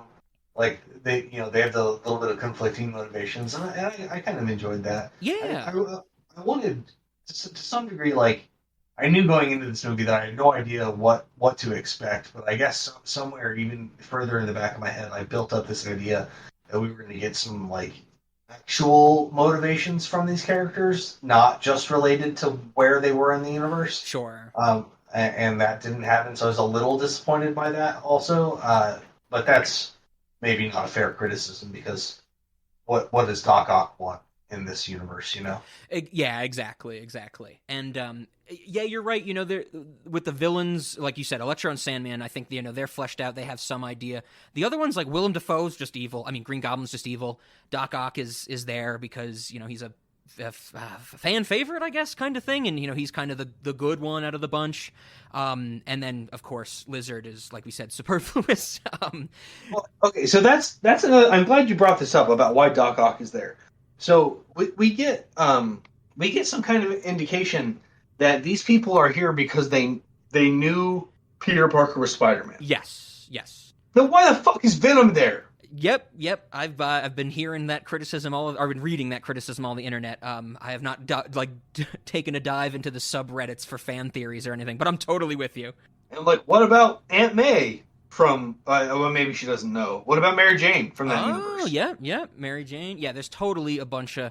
And they even do that when isn't like at the end when Doctor Strange is back, he's trying to like keep this, he's like the spell's unraveling or whatever, and there's like all the silhouettes of different Spider-Man villains and stuff in like the sky. Like I remember seeing a very clear one of like Rhino, but not the Amazing Spider-Man Rhino, like the actual guy in a suit with a horn type of thing.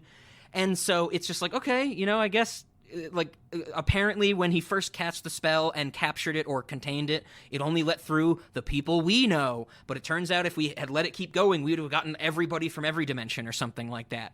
It's I think it's another one of those Marvel things where it's just like, don't think about it, you know? Well, and so that was okay. So that was another thing. Like Doc Ock comes back, presumably like right before his death.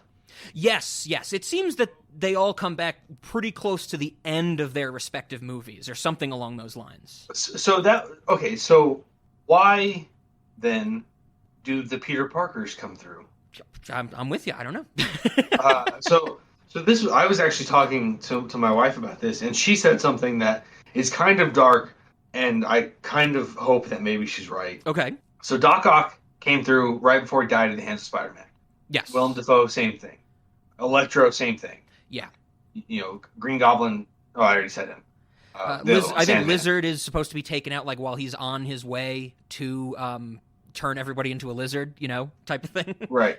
So, what if Tobey Maguire and Andrew Garfield were also right about to die at the hands of Spider-Man, and they were about to kill themselves? That is dark. Because you're right. There's no like multiverse thing in their universes.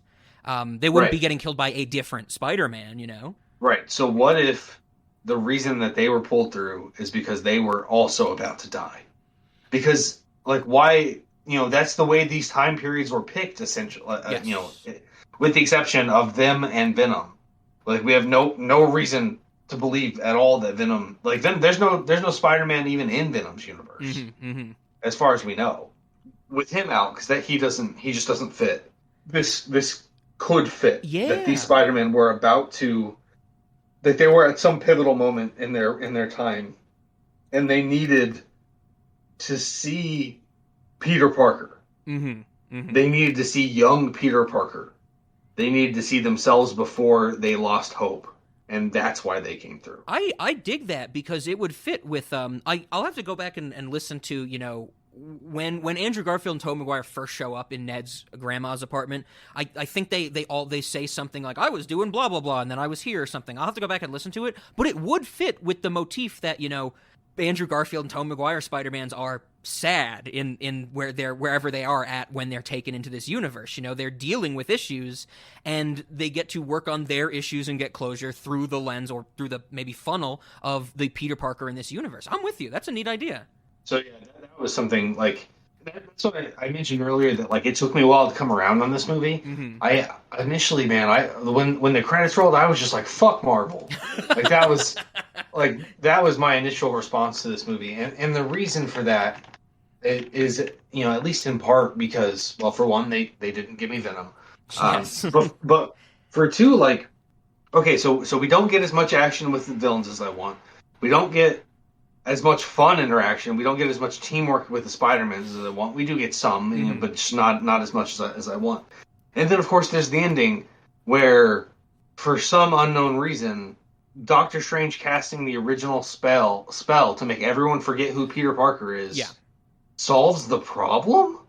Like, isn't the problem that he tried to cast the spell once and that these people are coming through and they're coming through because they know who Peter Parker is, and the solution is to make them not know who Peter Parker is, and that fixes the rifts in the fucking space-time continuum? I'm totally with you that makes no sense, but I think, once again, Marvel wants to say, it's like, oh, they're all coming through because they know that Tom Holland is Spider-Man, so if everybody doesn't know Tom Holland Spider-Man, no one's coming through, and that just heals the wounds, But that was the thing, is like, they knew that Peter Parker was Spider-Man. Yes. Like, Doc Ock knew that Tobey Maguire was Spider-Man, and Willem Dafoe knew that Tobey Maguire was Spider-Man. And Electro, I don't even know if Electro knew that Andrew Garfield was Spider-Man. I thought that too. There's one line in the movie where Electro's like, I was jumping into like the power grid and connecting to the internet and learning all of the information in the world or some shit, and then I got transported here. So I took that as he was like, I found out because I became like internet Jesus that he was Peter Parker. It's very loose, of course. Don't get me wrong. That's fine. So these people all knew in their respective universes that Peter Parker was Spider-Man. So does Doctor Strange's spell, like, are we supposed to believe that it goes across all universes and makes them all forget that their Peter Parker is Spider-Man? I guess, right? And somehow them knowing that their Peter Parker is Spider-Man is drawing them to this universe where this Peter Parker is trying to be forgotten. Yeah? I don't have a good answer. Well, you don't have a good answer because, as far as I know, there isn't a good answer. Definitely, 100%. And that's where I was just like, like, don't get me wrong. Okay, so this comes back to why I was like, this movie was nostalgia bait. Because the movie itself doesn't make a lot of sense. Absolutely.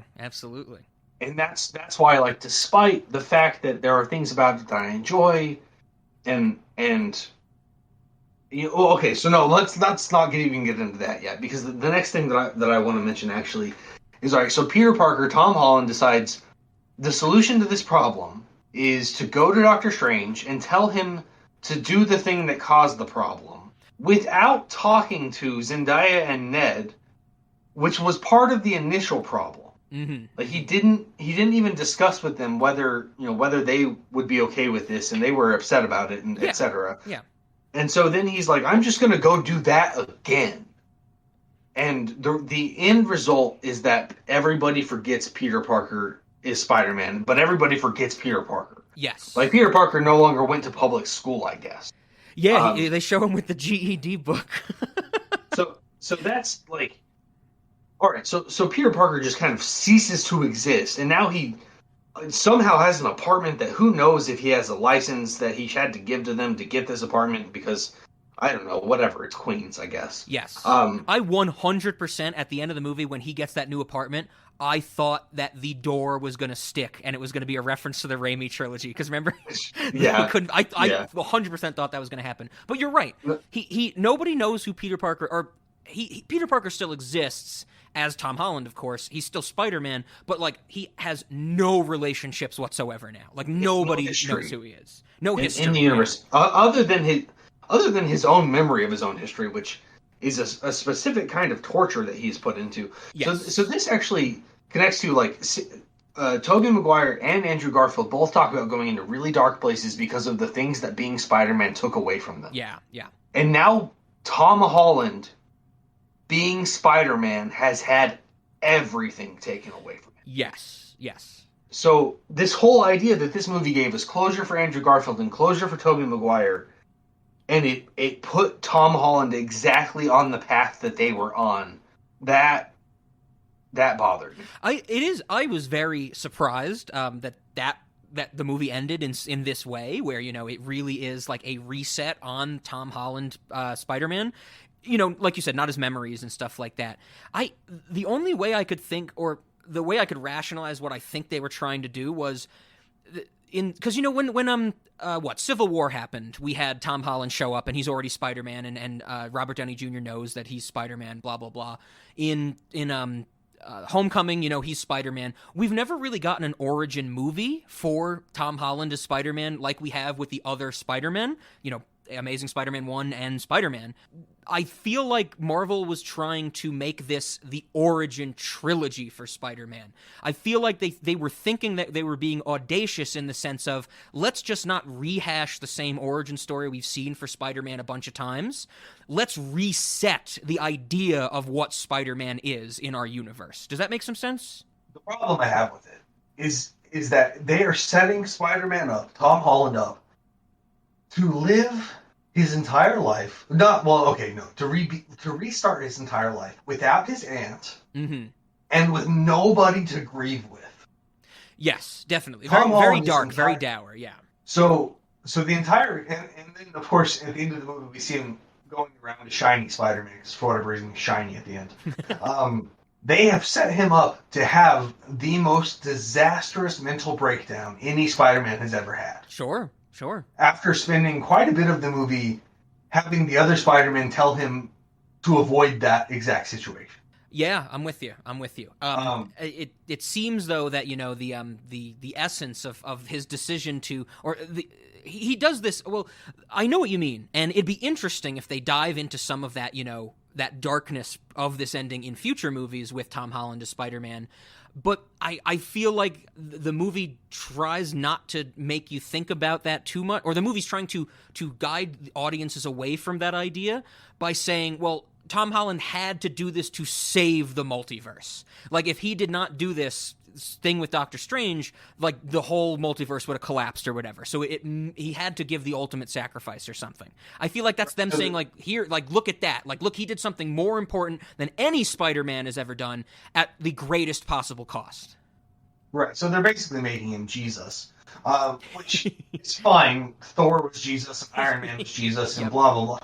That's whatever.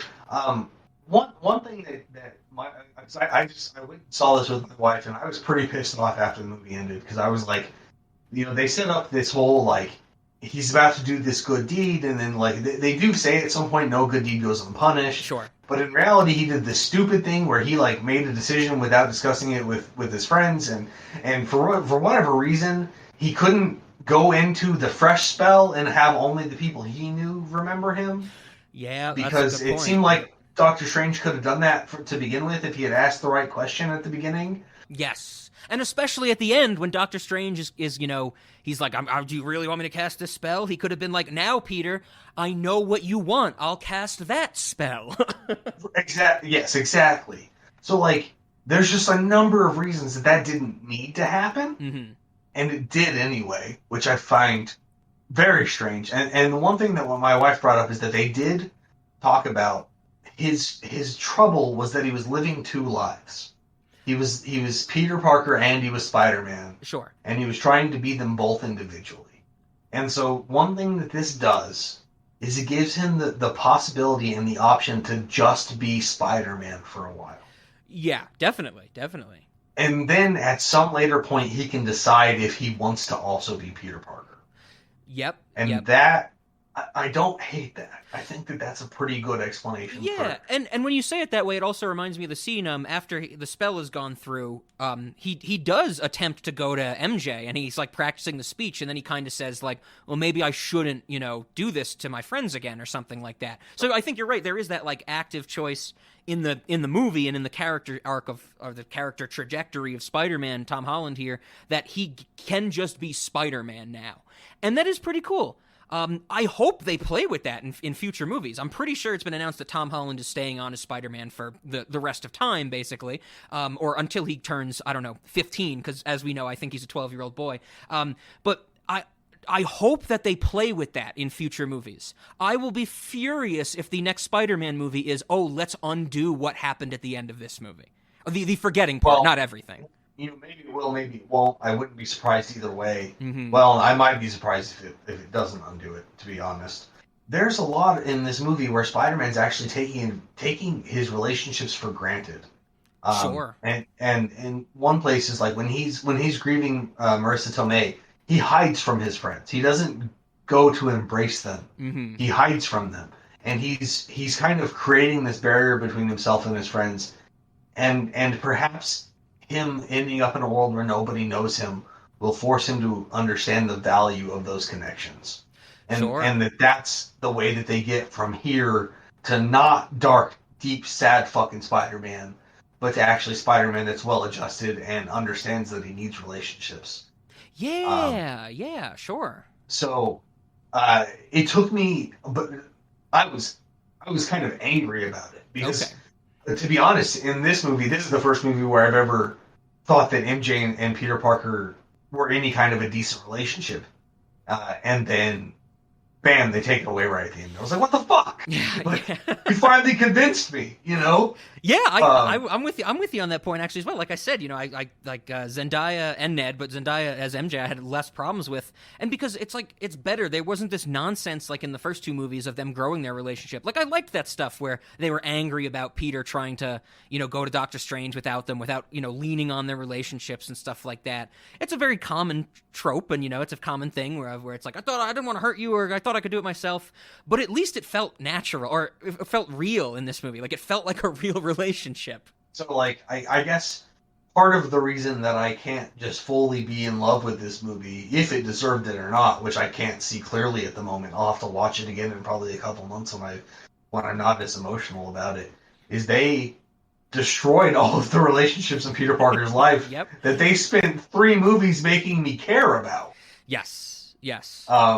And that, don't get me wrong, it doesn't mean it's bad storytelling.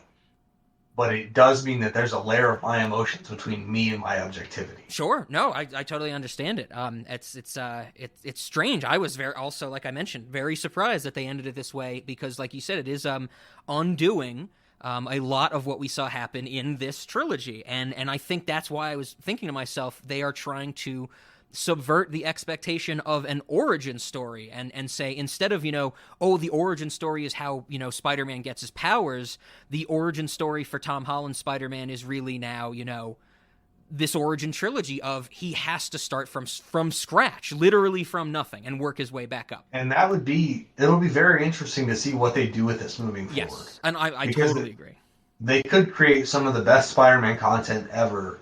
Like, they have the potential right here to deal with Tom Holland not knowing how to navigate this world. Yep. And no one knowing him, and then him becoming actual Spider-Man. Yes, because I on that point, I do like that, you know, I think it's the last shot of the movie when he swings out of his apartment to go fight crime and be Spider-Man. We see we see on his desk the sewing machine with the suit, so he has to sew his own suit. And I know that's a reference to, you know, how Aunt May was sewing for him earlier, and now he has to do it himself, but also it is kind of interesting going forward. I hope it'll be interesting going forward that this is now, like you said, he can become Spider-Man, the Spider-Man that fans and we know and love. Because so far in the MCU, from Civil War up to, you know, just before the end of this movie, he's not the Spider-Man we know and love. He's Spider-Man we know and love, bogged down with Tony Stark technology.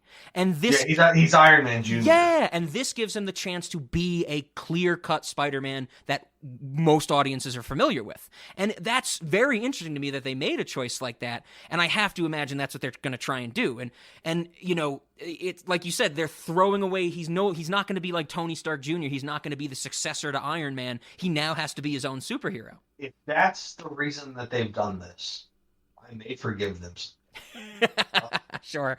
But anyway, so that was like, you know, like I said, I had to grow. This movie had to grow on me because there was so much, almost a feeling of betrayal, even. Sure. That they've taken this character and done this to him, because I love Spider-Man, I love Peter Parker, and I love Tom Holland as Peter Parker, and I don't hate his jump start into because like. We see it in Far From Home. He gets to use Tony Stark's tech to make his new suit. Mm-hmm. I kind of like giving Tom Holland that jumpstart into being Spider-Man, not entirely in Tony, or Spider-Man kind of coming out of Tony Stark's shadow, but having the jumpstart that Tony Stark gave him. I kind of like that. And then they took that all away and they deconstructed it. And yes, that's not the canon everyone's used to, but it's the canon I had accepted because I think we've talked about this before. I'm not strictly like a canon Nazi when it comes to these kinds of things. So I was like, okay, this is just the universe. In this universe, Tony Stark came to Peter Parker young enough that he was able to help him and kind of give him that kickstart along that path. And now we're going to see what Peter Parker does having lost that role model. Mm-hmm. And that could be something worthwhile, and it could be a story worth exploring, as long as it's not just like some fucking shock factor ending. Yeah, and I'm with you. I think we're in agreement. We want this to go forward and be interesting. Let them flourish with this Spider-Man who, you know, is really a new Spider-Man but has all this information. My worry is that, you know, we're going to get a movie where it's revealed that somebody remembers Peter Parker. Like in the next movie, like in the first act, Peter Parker's going to be like, I'm Spider-Man, I'm going to New York, and he's going to run into somebody and it's going to be like, Peter Parker, and it's going to, the whole first act is going to be like, how do you remember me? And they're going to undo everything they did, and that would be terrible. I want them to... No, you just revealed how they're doing it to me. The symbiote. The symbiote knows. Oh, we cracked it, Ben. Fuck. The symbiote is going to end up in New York. The symbiote knows who he is. Yes. The symbiote's going to find him. The symbiote's going to infect somebody, and he's going to start talking to him and be like, I know you, Peter Parker. You're Spider-Man. It's going to return. Yep. It's going to return the knowledge of who he is, and then he's going to have no reason not. Well, he might still have a reason not to tell Zendaya and Ned, but they could end up being in trouble. Yes. Because they are weaknesses to him, so he might have to reveal himself. God, fuck. Yeah, you're absolutely right. That makes perfect sense that's why they would show the little bit of the symbiote at the end of the post-credits scene. Yeah, yep. It would be just like them to set up a really needed situation and not explore it. Yeah, absolutely. That's almost like the name of the game. What is this, Interstellar again?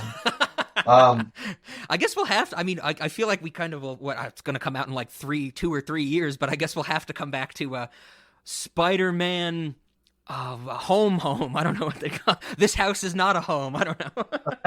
That's rough. Something else that my wife said actually she hated the title because there was a way home. Um, Sure. I Oh god. definitely think the No Way Home bit was more about Peter Parker at the end, where he now has no way home because Yeah. home doesn't exist anymore because home is where the heart is or whatever. Sure. But no, you're absolutely right. But Where there should have been a line in this movie where they're like, "There's no way home," and it cuts to like Ned going, "I don't know. I took like the Q train here. Like we could just take that back, right?" yeah. So, but fuck. Anyway, God, I can't believe you. Of course, the symbiote. I mean, the symbiote. We've already learned through the Venom movies. The symbiote knows fucking everything. Mm-hmm. Mm-hmm. He knows enough to melt Eddie Brock's brain, which might not take that much, but he knows that and more. And now, of course, he knows Peter Parker, and we don't really have any reason to believe that Doctor Strange's magic would work on him. Yeah, I don't know. It's. I hope it's more interesting than what we're describing. But geez, if we were gambling men, I think we'd put our chips on what we're describing. Oh my God, Venom, the symbiote's going to infect Ned. Ned's going to be Oh, magic God. Venom. No, we need less Ned, please. Oh God, that's crazy. I don't think that's likely to happen. I think that they will hire somebody whose face we know. Definitely. Oh yeah. To play Venom. But Yep. no, that is absolutely the one thing that could still have memory of Peter Parker. Yep. Would Absolutely. be the symbiote. Yep. That's a good call. Speaking of end credit scenes, did you stick around for the other post credit scene, the end? You mean the commercial? Yes, the trailer for the new Doctor Strange movie. Dude, they haven't done this since like X-Men and shit way back in the day, putting a commercial. Maybe they did it for like one of the Thors for Avengers or something, but it is a literal commercial. Yeah, I was that was another reason that I was like, fuck Marvel. It's like you gave me all this and you gave me all these emotional hurts and now you're giving me a commercial? Yep. Like it give even me a references teaser scene. yes, it references WandaVision. Like I would have you're right, give us a scene. Like when it starts, it's what? Isn't it like Doctor Strange going to Wanda and she's like, and he's like, we have to talk. And she's like, I'm sorry, I did the Disney Plus show. I'm sorry. And he's like, it's not about that. And then they just cut to a commercial for it. It was so weird. Yeah, I know that. Yes. Yeah. And it was like a straight up a commercial. The only thing that was missing from it being a commercial was text on the screen. Exactly. I was about to say that it should have had like the block of directors and producers and actors and then like a not yet rated or something like that. And I found that rather almost insulting, I guess. Yeah. It's like they couldn't even find a good teaser scene to give us. Exactly. They had to It's a to just give us it's a true like what Zach and I've been saying for years, and I know we talk about it now too. It was a literal in your face moment of swipe your credit card. Like swipe your credit card to help Doctor Strange set things right, Like honestly, the only thing that they didn't do, which I always say I can't believe we're not at this point yet, for Marvel, for Star Wars, for any of these franchises, that when you go to the theater and you watch that commercial at the end, as you leave the theater, there should be a theater employee standing there and saying, swipe your credit card to pre-order your tickets. Like, why isn't that happening yet? That's gonna happen eventually, right? That you're gonna be able to pre-order your ticket for the next movie immediately upon finishing the current movie. I mean, you would expect as much. Yeah. Yep. And it's Someday. crazy. It's crazy. So Someday. Exactly. It's not an if, it's a when. Right. I think the other thing, the tying together of the nostalgia purchasing, like we were saying, how dirty it feels but how they pulled it off. I think it was successful. The other thing that I wanted to bring up is that this is maybe more on the lighter side of things, is that I do see this in some sense as a stepping stone in filmmaking. I don't really want to say good or bad, but I do see it as a big stepping stone. So to put this in perspective, maybe if you remember, Ben or our audience, back to, maybe 2008, 2009, when we had Iron Man, we had the Hulk, we had Thor, all these Marvel movies were coming out. You could get the hints that they were all connected, like what Black Widow shows up in some, Hawkeye's in multiple ones, Loki's carrying over. There's Easter eggs, the post-credit scenes are all tying these things together. And then they announced Avengers. And Avengers is the really first big team-up movie. And, of course, there's team-up movies before, Mystery Men, League of Extraordinary Gentlemen, characters team up. But the Avengers was a bigger deal because the Avengers was using all these other movies as the place setting to tie everything together. And if you remember, it seems such a quaint notion, but back in the day in 2009 and 2010, before Avengers came out, critics, movie critics were really like, this can't work. Like, how are you going to have, as stupid as it sounds, it's really what they were saying, how are you going to have this many characters in a movie and make it cohesive? And like I said, it seems quaint to think about that now, but there was some real, like, almost, like, uncertainty about how Avengers was going to do, that it might be too big, it might be too egregious, and it was going to fall, like, the MCU was going to fall flat on its face. As we saw Just a short intersection here, or have these movie critics never seen the animated movies? Probably, yes. Unfortunately, like we've talked about with animation on the Patreon, which we'll plug, which we should have been plugging more, Into the Spider-Verse on Patreon. But yeah, as we've talked about with animation before, these critics see animation as for children, and that it doesn't matter if it falls flat on its face because kids will watch it no matter what. Very unfortunately. But I'm with you, Ben. That's a good point. Most movie critics are pretty stupid. Me included. Don't get that wrong. But that was the thing. There was a lot of people were like, this can't work. Like, how is this going to work? As we know, after Avengers, changed the fucking game. The idea of the franchise building became what movie-going is today, almost, with all these movies tying into, a big franchise spearhead. Like, we have individual movies, and then the Avengers, and then we have, individual Star Wars movies. Boom, they all come together. That's what franchises do now. I think this is very similar in that I don't think that there was really as much uncertainty about the success of this movie, but I see this as a similar stepping stone, where Avengers was a wildly important movie to filmmaking in the sense that they could tie together episodic entries in a film franchise to make something that grandiose and successful, taking characters from, one universe. This is the movie to establish that it is possible to do that with different versions of different characters. As hackneyed as I think it is to say, and it's used in this movie, the existence and success of Spider-Man No Way Home establishes that multiverses in mainstream films are successful and will become the next big thing. And I think we're going to see that happen more and more. I think, just as the Avengers led into all of these team-up movies and saying, well, no, more characters are better as long as the audience knows something about them, think Justice League and the little work they did for Justice League. I think now we're going to get to start to see a lot more of this multiverse idea coming through.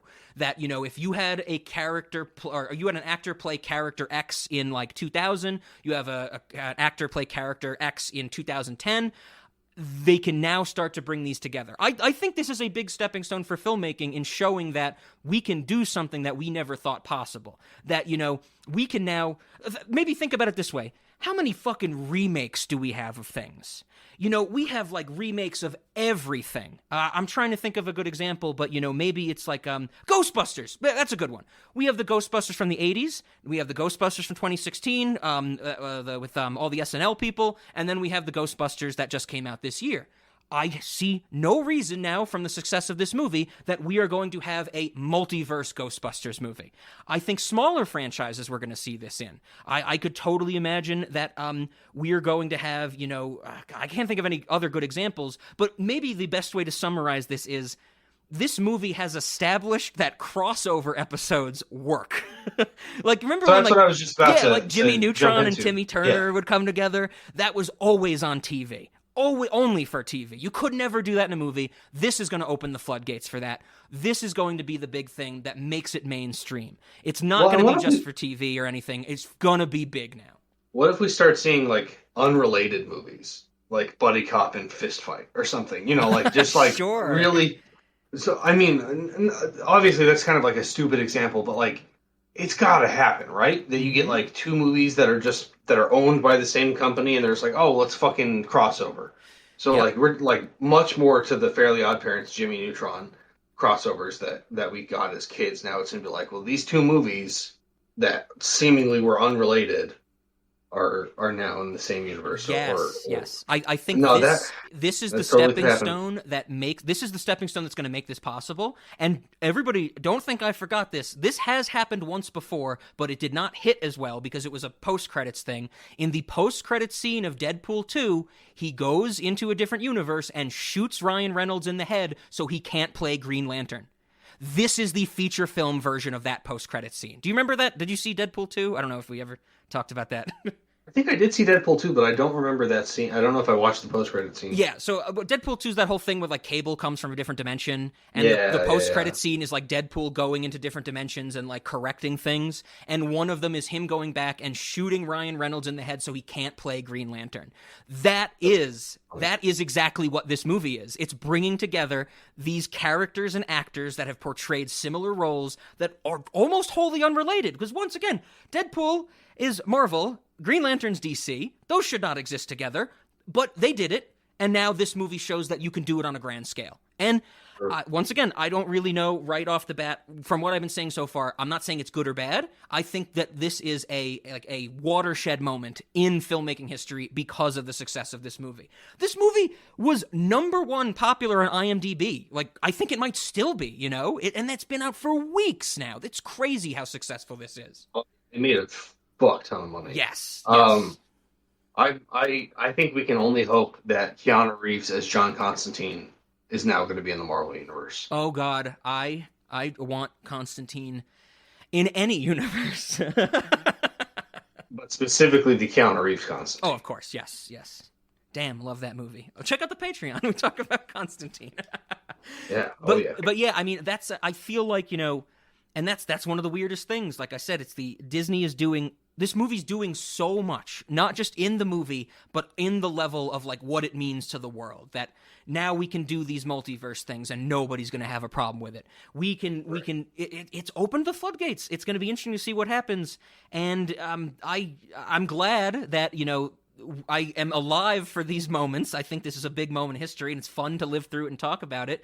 But at the same time, I'm always worried that it's going to push out it's the thing we've been saying for years. It's going to push out all the smaller movies from theaters, you know? Like, I had to fucking work to see The French Dispatch in theaters, the new Wes Anderson movie. Like, I had to go to it because it was only playing in, like, one theater anywhere near me in Colorado. But guess what? 8,000 screens. You could find any time of day you can go see Spider-Man. And still, to this day, like, I was Googling before we started recording. I was like, oh, let me pull up the cast list in case I need it. And I type in, like, Spider-Man No Way Home, and the first thing that pops up on Google are showtimes in my area. This movie's been out for so fucking long! 100%. It's crazy. It's crazy, man. What a time to be alive. Hey kids, I wanted to mention this because I can't believe I didn't think of it when Ben and I were having this part of the discussion. We saw, I think just a few years ago, a planned Men in Black and 21 Jump Street crossover that fell apart and turned into Men in Black International. I think, you know, I hear the meme all the time of people saying, oh, you know, the Fast and Furious franchise should have the dinosaurs in it, and things like that. And I think, you know, those are examples that get exactly at what we're talking about here. So I think I'm trying to think if there was anything. Was there anything else you wanted to highlight as I breeze through my notes that I wrote after I watched the movie? I know there's one other thing I want to highlight, but it's specifically in the credits. But was there anything else you wanted to talk about? No, I think I've touched on everything that the emotional experience I had, the things I didn't like, the things that I just was emotional about. The anger I had at the movie, despite, you know, whether it was good or not. So yeah, I think that's pretty much it. Okay. So the last thing that I wanted to mention, so like I said way at the start of this, I saw this at 3 p.m. Mountain Time, first showing in Fort Collins, and packed house. I'm a good moviegoer. I never take my phone out, that type of thing. While the credits of my viewing was playing, or maybe not while the credits were playing, maybe close to the end of the movie, I felt my phone vibrate in my pocket. And of course I was like, okay, somebody texted me, whatever. I'll look at it later. While the credits of this movie were rolling, and I think it was after the Eddie Brock Venom post-credit scene, I'm pretty sure. I'm like, okay, I have to stick around through the hour-long credits because so many goddamn people work on the special effects for these movies. And I'm like, I'll look at my phone. And I look at my phone, and it's a text from Zach, who had also just seen the movie. And he texted me, there is a block of text in the end credits that references Avi Arad, who we know, Ben, as the villain of the Spider-Man franchise. And he said, when you see it, please take a picture of it. As I read this text, the exact block he mentioned started on my screen, and I rushed to open the camera on my phone, and I got a very blurry picture of it, but I do have a picture of it. And there is a block of credits, a block of text in the credits, totally independent of everything else. Like, when this text is on the screen, no other text is on the screen. And it says, the filmmakers would like to gratefully acknowledge the original true believer, Avi Arad, whose vision led the way to bringing these iconic characters to the screen. As we know, Ben, if you remember from our Spider-Man trilogy, Avi Arad is hated by mostly everybody. He's the reason Spider-Man 4 didn't get made. He's the reason the animated series got canceled. And he doesn't get a production credit on this because I think he's that far removed from Disney and Marvel now, thankfully. But he has some contractual ties to Spider-Man, and I would bet money that this paragraph about him was written by himself. Yeah, no, totally. And that is something that I never would have noticed. I'm so thankful Zach texted me. I'm so thankful I looked at it as soon as it was coming on screen, that I was able to get a picture of it and transcribe it. Not a lot of people on the internet are talking about it. My Letterboxd review for this movie is literally, more people should be talking about the Avi Arad text block in the credits. Avi Arad, this goddamn nut job of a man, can't get his grubby fucking fingers off Spider-Man still, and he's been around since the goddamn 80s. So yeah, I actually did see that text block, and I like, when I saw it, I made a mental note that I should ask you about it, but I forgot. But no, it struck me as very fucking weird. Yes, yeah, absolutely. And his name, if I remember right, his name is all capitalized. Yes, it is. It is only his name in the block, in the paragraph, in the sentence. Only his name is capitalized, and it's just like, man, that's some vain shit right there. Oh yeah, yeah. And my first thought when I saw it was like, Avi Arad either wrote that himself or was stroking somebody else while they wrote it. Absolutely. Oh my god, it was insane. I guess, Ben, if there's nothing else, I'm trying to rack my brain thinking if there were any other maybe tiny moments or jokes I wanted to mention. I think they're all going to come up when we get to snacks and stuff like that. So if there's anything else, if there's nothing else, I should say, are you ready for our questions? Do it. Okay. So, Cinemodities and Late Night. God, Cinemodities, this is where I'm on the fence. This is where I'm falling into some of the weird territory. I'm tempted to say yes, because it is the stepping stone in the way that I described with this multiverse thing. That it is so unique to filmmaking right now, and is going to change the way these types of movies are made. I'm tempted to say yes. But in terms of the actual movie, it being this, created object for a nostalgia vehicle, like you were saying, that's nothing new. That's not really odd. I don't know. I'm kind of back and forth on this. What do you think about Cinemodities? Did you have were you leaning one way or another, like definitively? In terms of what happens on screen, not very odd. Sure. I'm with you there. I'm kind of in the same boat as you, where it's like, this is almost kind of an ingenious step, whether it be for good or for evil. Yeah. We'll find out later. But this is the first step. Like, this is one small step for Spider-Mankind. And yeah. so that's to that point, like, I have to give it like a halvesies. I'm on this fence, and you know what? We're not too deep into our questions, so I feel like we can go back to this. Another question that when you just said the leap for Spider-Mankind type of thing, Marvel, Disney and Marvel, of course they have to do this whole deal with the rights with Sony for Spider-Man to make these movies. So that's why they're still technically Sony Pictures. Do you think the choice to to make this multiverse type movie, of course, like we said, in the back of their head, they want to own these retroactively and nostalgically own these properties. Do you think that there was also something in the back of their head that they knew they needed to get the multiverse involved because of the success of Sony's Into the Spider-Verse? Do you think that Disney? Yeah, right. There were 100% things in this movie where I was like, that was straight out of Spider-Verse. Yes, exactly. And it's like, because as we talked about on our Patreon, we did Into the Spider-Verse, that movie, like, people, I mean, it's actually going to be interesting in the months to come how it's going to shake out. Before this movie came out, the overwhelming consensus of fans is that Into the Spider-Verse is the best Spider-Man movie, period. I know we talked about that on our Patreon episode. I have to imagine that Disney and Marvel were like, fuck, like, why'd we give that bit to Sony? Why'd we give Miles Morales to Sony? They did something that everybody fucking likes better than our Tom Holland Spider-Man. And so they had to go, well, they like multiverse, right? Let's do that.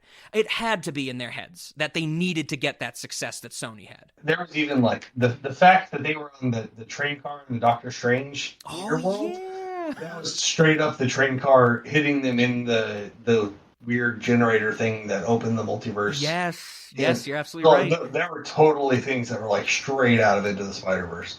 You're right. I'm surprised there wasn't a scene where Andrew Garfield wanted to get some food because the restaurant closed in his universe, right? To that point, Into the Spider-Verse is probably still better than this. I would agree. If everybody check out our Patreon for my thoughts on Into the Spider-Verse, the movie that nearly gave me an aneurysm, but is still good somehow.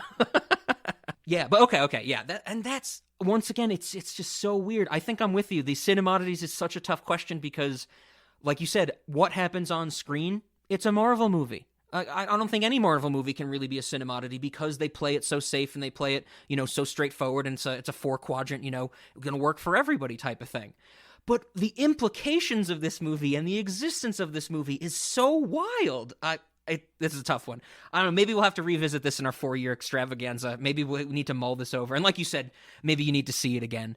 And I think that also brings me to Late Night. Late Night, I'm very definitive on. No, this is not a late night movie for me. As much as I liked it, I think it was just this viewing experience that, lubed me up to slide through this movie and really have a good time in the theater. It's a Marvel movie. I don't think I will ever want to watch this again. So I'm going to say no to Late Night. What do you think about Late Night, Ben? Into the Spider-Verse instead.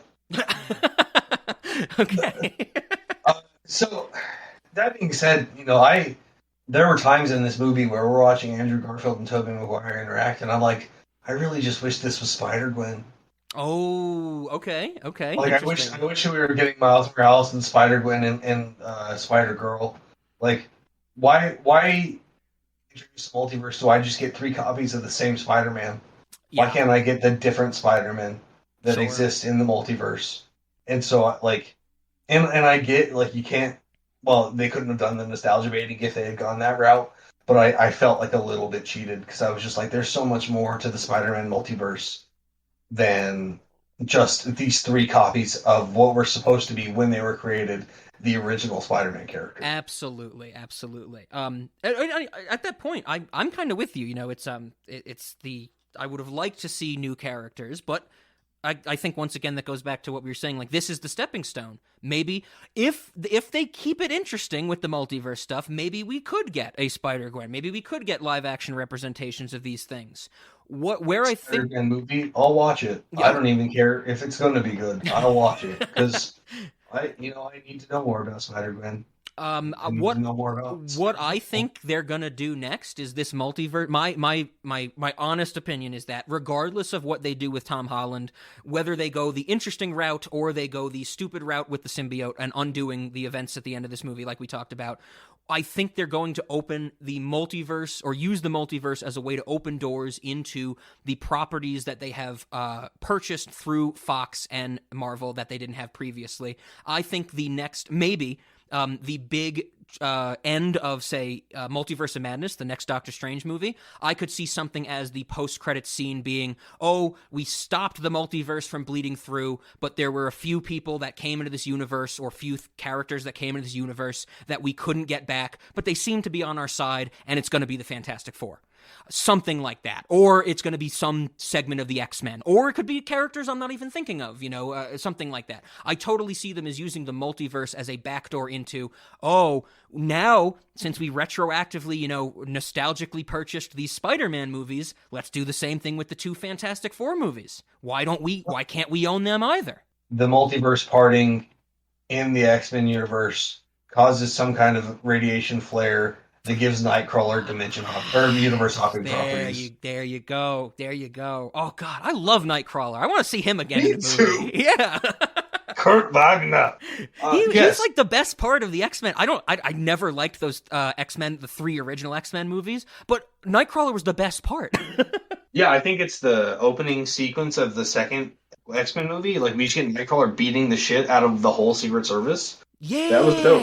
Yeah, that's some good. Yeah, Nightcrawler's awesome. And That's a great fight scene. And I would love to see those effects again. I love the effect of Nightcrawler in those X-Men movies where he would like puff into smoke type of stuff, like the wisps, and I love that effect. And I just, I mean, it's like we said back in our body of this series, we were always saying it's like, look at the sandbox they have now that they can play with.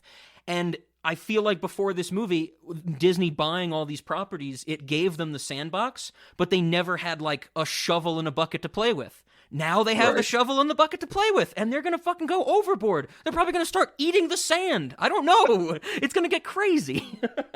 It's a wild time. What a wild time to be alive. I like the analogy. But no, I mean, if there's anything that I want to be right about in this conversation, it's the Nightcrawler thing that I just talked about. Because Nightcrawler's dope. Wolverine is dope. Like, Kitty Pryde could even get involved with the whole being able to walk through the different, like, phase through the different universes or some shit. Mm-hmm. Is Xavier, like, Professor X, like, we all know how crazy powerful Professor X is. Like, let's get him involved in some Avenger level threats. Like, I'm fucking all for it. Bring me the Silver Surfer. Bring me the Fantastic Four. If smoke him if you got him. You know what I'm saying? Yes. Oh man, could you imagine if they go I don't think they'd ever do this, but it's kind of the route that like DC's going, where DC with they tried their Justice League and that all kind of fell apart, and so now they're like giving like James Gunn had the Suicide Squad, and you have the big characters everybody knows, like Harley Quinn's in that, Deadshot or Deadlock or whatever the hell he's called. Yeah, like you have the characters everybody knows, but then they pulled up shit like Shark Man or whatever. They pulled up Polka Dot Man, like stuff that's just been sitting at the bottom of the barrel for years. Let's go balls to the wall, Marvel. Like, isn't Santa Claus an incredibly powerful mutant in the Marvel comic books? Fucking let's get Santa Claus in this. Come on, I'm with you, Ben. Smoke him if you got him. Go crazy. Smoke 2 at once if you got him. Smoke 2 joints, man. In time of peace and 2 in time of Marvel. Just fucking smoke them. Yes. Okay, I guess then that leaves us with snacks, which is one, I don't have a lot of snacks for this because I was just kind of, so when I left the theater and I was writing all my thoughts down so I wouldn't lose them, snacks was not what I was thinking about. But I do have 2. Maybe you can remind me of this one, Ben. I wrote down Dr. Octopus's frozen burrito. Does he mention something about eating a frozen burrito at some point in Jon Favreau's apartment? So this is your plan, Peter? No lab, no facilities, just performing miracles in a condominium? What, you gonna cook up some cures and some frozen burritos in a microwave? I could go for a burrito. He's gonna kill us all. Well, let's hope not. I don't remember correctly. For some reason, that stood out to me. I know there's a point where, like, Aunt May asks him if he's thirsty. So perhaps following that, she asks him if he's hungry and he wants a burrito. Okay. I don't know. So I don't really know what this would be, but Dr. Octopus's frozen burrito, maybe it's like served, maybe the holster of the burrito is like 4 of his things or something, but I don't know. Getting a frozen burrito on the menu is never a bad idea.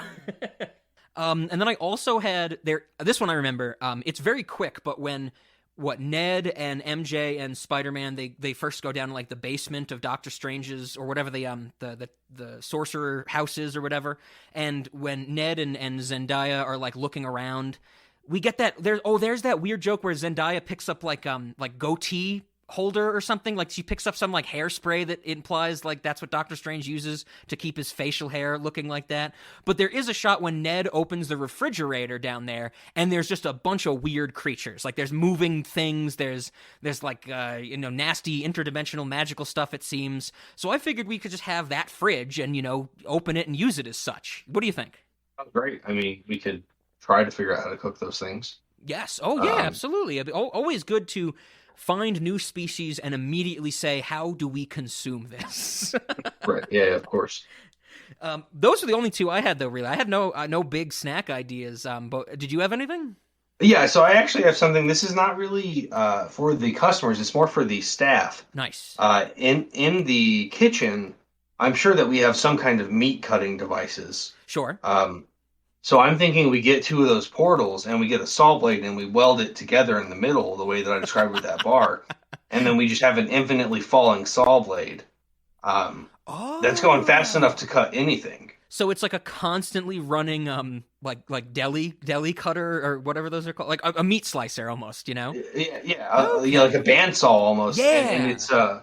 And it's also has the benefit of being 100% silent when you're not using it. I like that.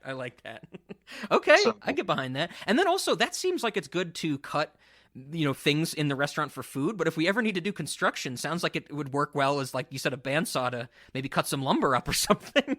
Oh, definitely. Only problem is if it ever like loses teeth, doing any kind of maintenance on it might be impossible. That's a tough one. We'll burn that bridge when we get to it. How about that? That being said, we should also have a play place for children, kind of inspired by the mirror dimension. But I'm thinking like bargain bin mirror dimension. So like you got trains that are like instead of it's like you want to loop it out around itself. It's just like Russian nesting train. It's like they just get smaller as they come out. Okay. I like the Russian nesting train. So like a bargain bin, anything you can think of from the mirror dimension, but like bargain bin version of it. Okay. In a play place for children. I like this idea of that. We might have like a slide at your own risk slide, and it's basically like there's a portal at the bottom of the slide that puts you back at the start. So it's like when you start this slide, you're never getting off, type of thing. Yeah, infinite falling, but with a little slide in the middle. Yeah, definitely. Oh yeah, and if you do it right, it would just feel like one long slide. Like it would never feel. Yes. Oh, that's great. Oh my That's God! great. Could you I'm imagine? Oh, so this I'm picturing this scenario. A family comes in the restaurant. The parents want to have their own dinner or whatever, so they do as what many parents do. They drop their kid off at the kids portion, the sin modities portion of the restaurant. They have their meal. Let's say somehow they survive the meal and they're ready to leave, and they go back to pick up their kid from sin modities. I don't know. They probably have like a valet card or something for their kid, so they know which one to get or something like that. And I'm just imagining like they go up to the little kiosk of the staff member and they say, it's like, yeah, I'm here to pick up child, 4483 or whatever. And person takes the ticket, goes back into the area or whatever, like they're going to get a coat or something like that. Come back out with no kid and go, sorry to tell you this, but your kid went on the infinite slide. You can't get off that. Like your kid's gone. But how many kids can be on the infinite slide at once? Because it's really a finite slide that's just being used over and over again, right? Yes.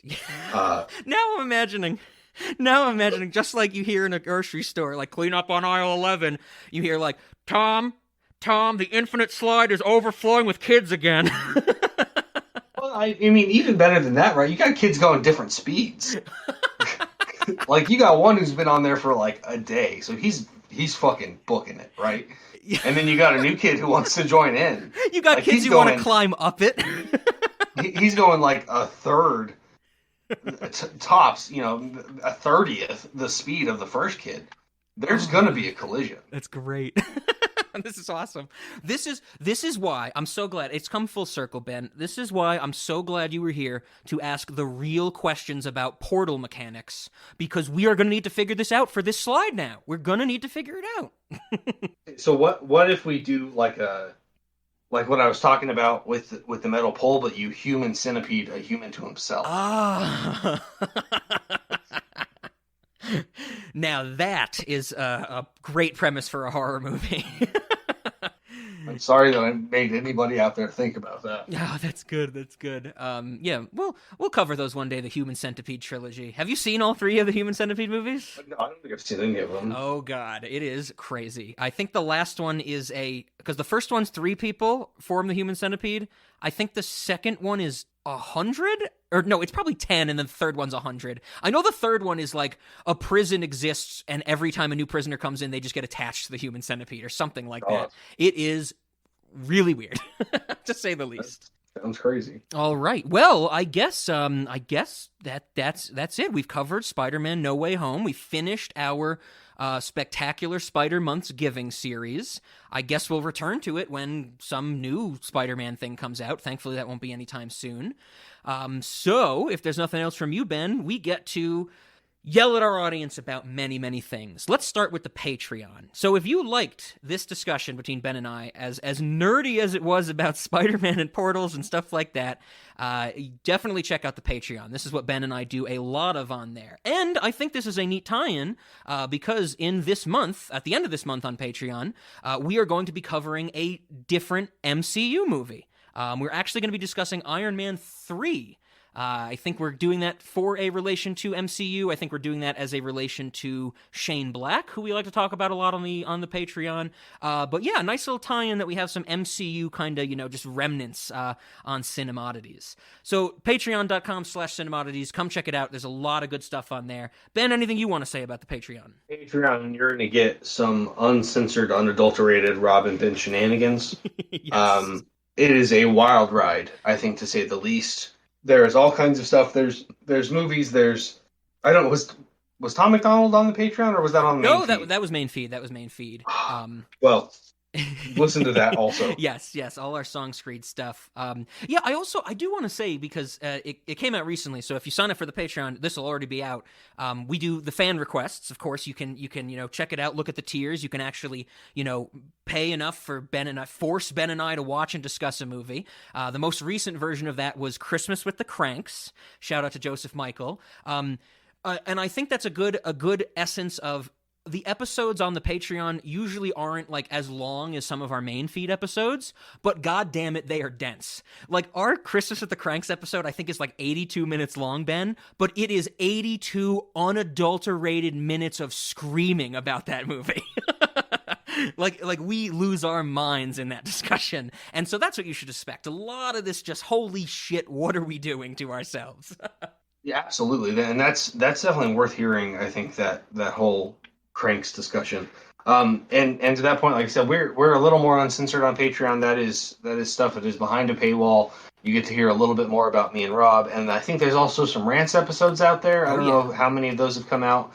You get to hear a little more about what we think about other stuff, if you're at all interested in that. Yes. I think there's 2 rants episodes, and God, some of that stuff I forget about, and then I go back to it, and I'm just like, I look at like what I call some of those segments, and I'm like, why did I call this eating sand? And I listen to it, and I'm like, oh my God, we talked about eating sand for 12 minutes and how Google doesn't want you to eat sand. And it's just like, it's good fun, I think. Yeah, so that's like I said, you can get to know us a little better, get to experience the weird things that we discussed when we lived near each other all the time, but now broken down and segmented for your enjoyment. So that's definitely come check out the Patreon. Show us that support. Show us you love us and that you like what we're doing and you want to keep hearing it. Smash that like button if there is one. I don't think that makes sense for podcasts. Yeah, on Patreon it doesn't work too well. For the main feed, as I always like to say, take that like button to Pound Town. Oh, sure, yeah. An odd number of times, because I'm pretty sure, like, if you click it once, like, it turns on, like, you liked it or you followed us. If you click it again, it'll unfollow us. So you have to take it to Pound Town an odd number of times for it to work. Otherwise, you've gotten nowhere. You've just spun your wheels. Yeah, don't give us any of that 2 pumps apologize. We need at least 3 pumps apologize. I think that comes up on one of our Patreon episodes from one of the Blumhouse things. You're like, this is like a 2 pump chump. The sex scene sucks.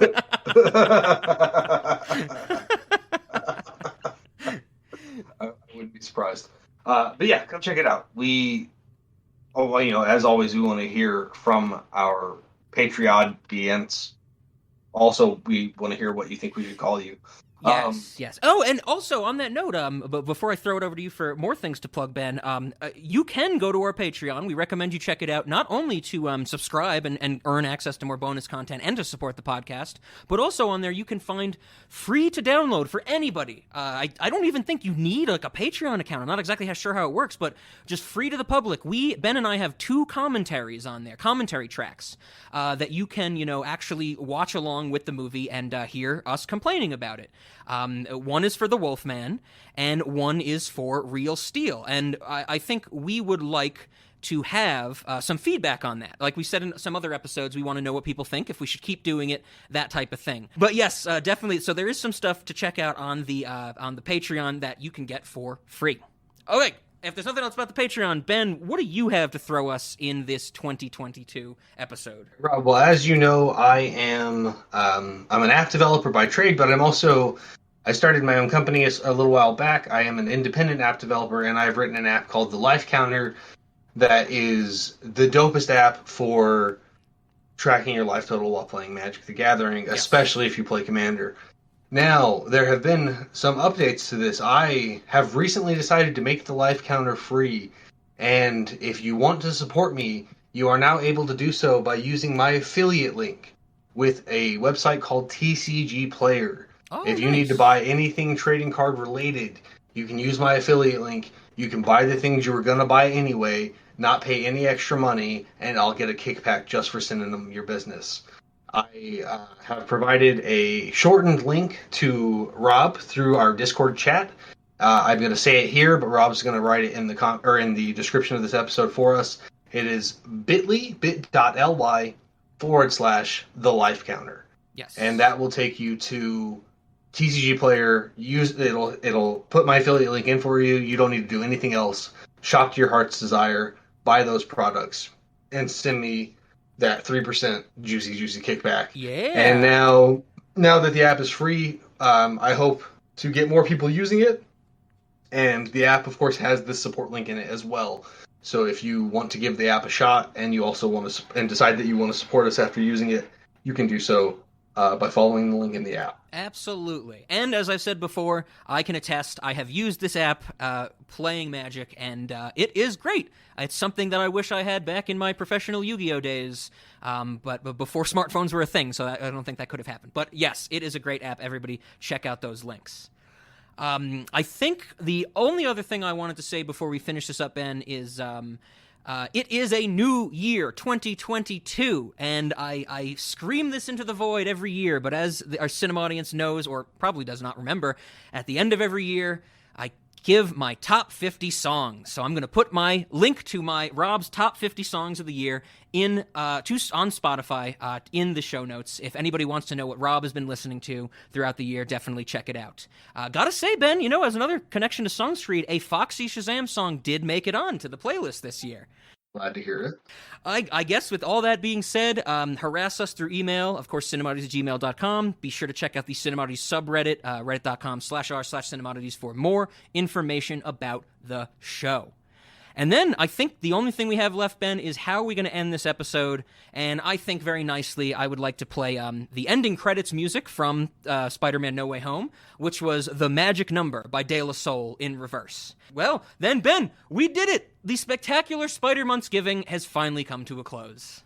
Good news, very exciting. Glad that I could be here for it. Woo!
Money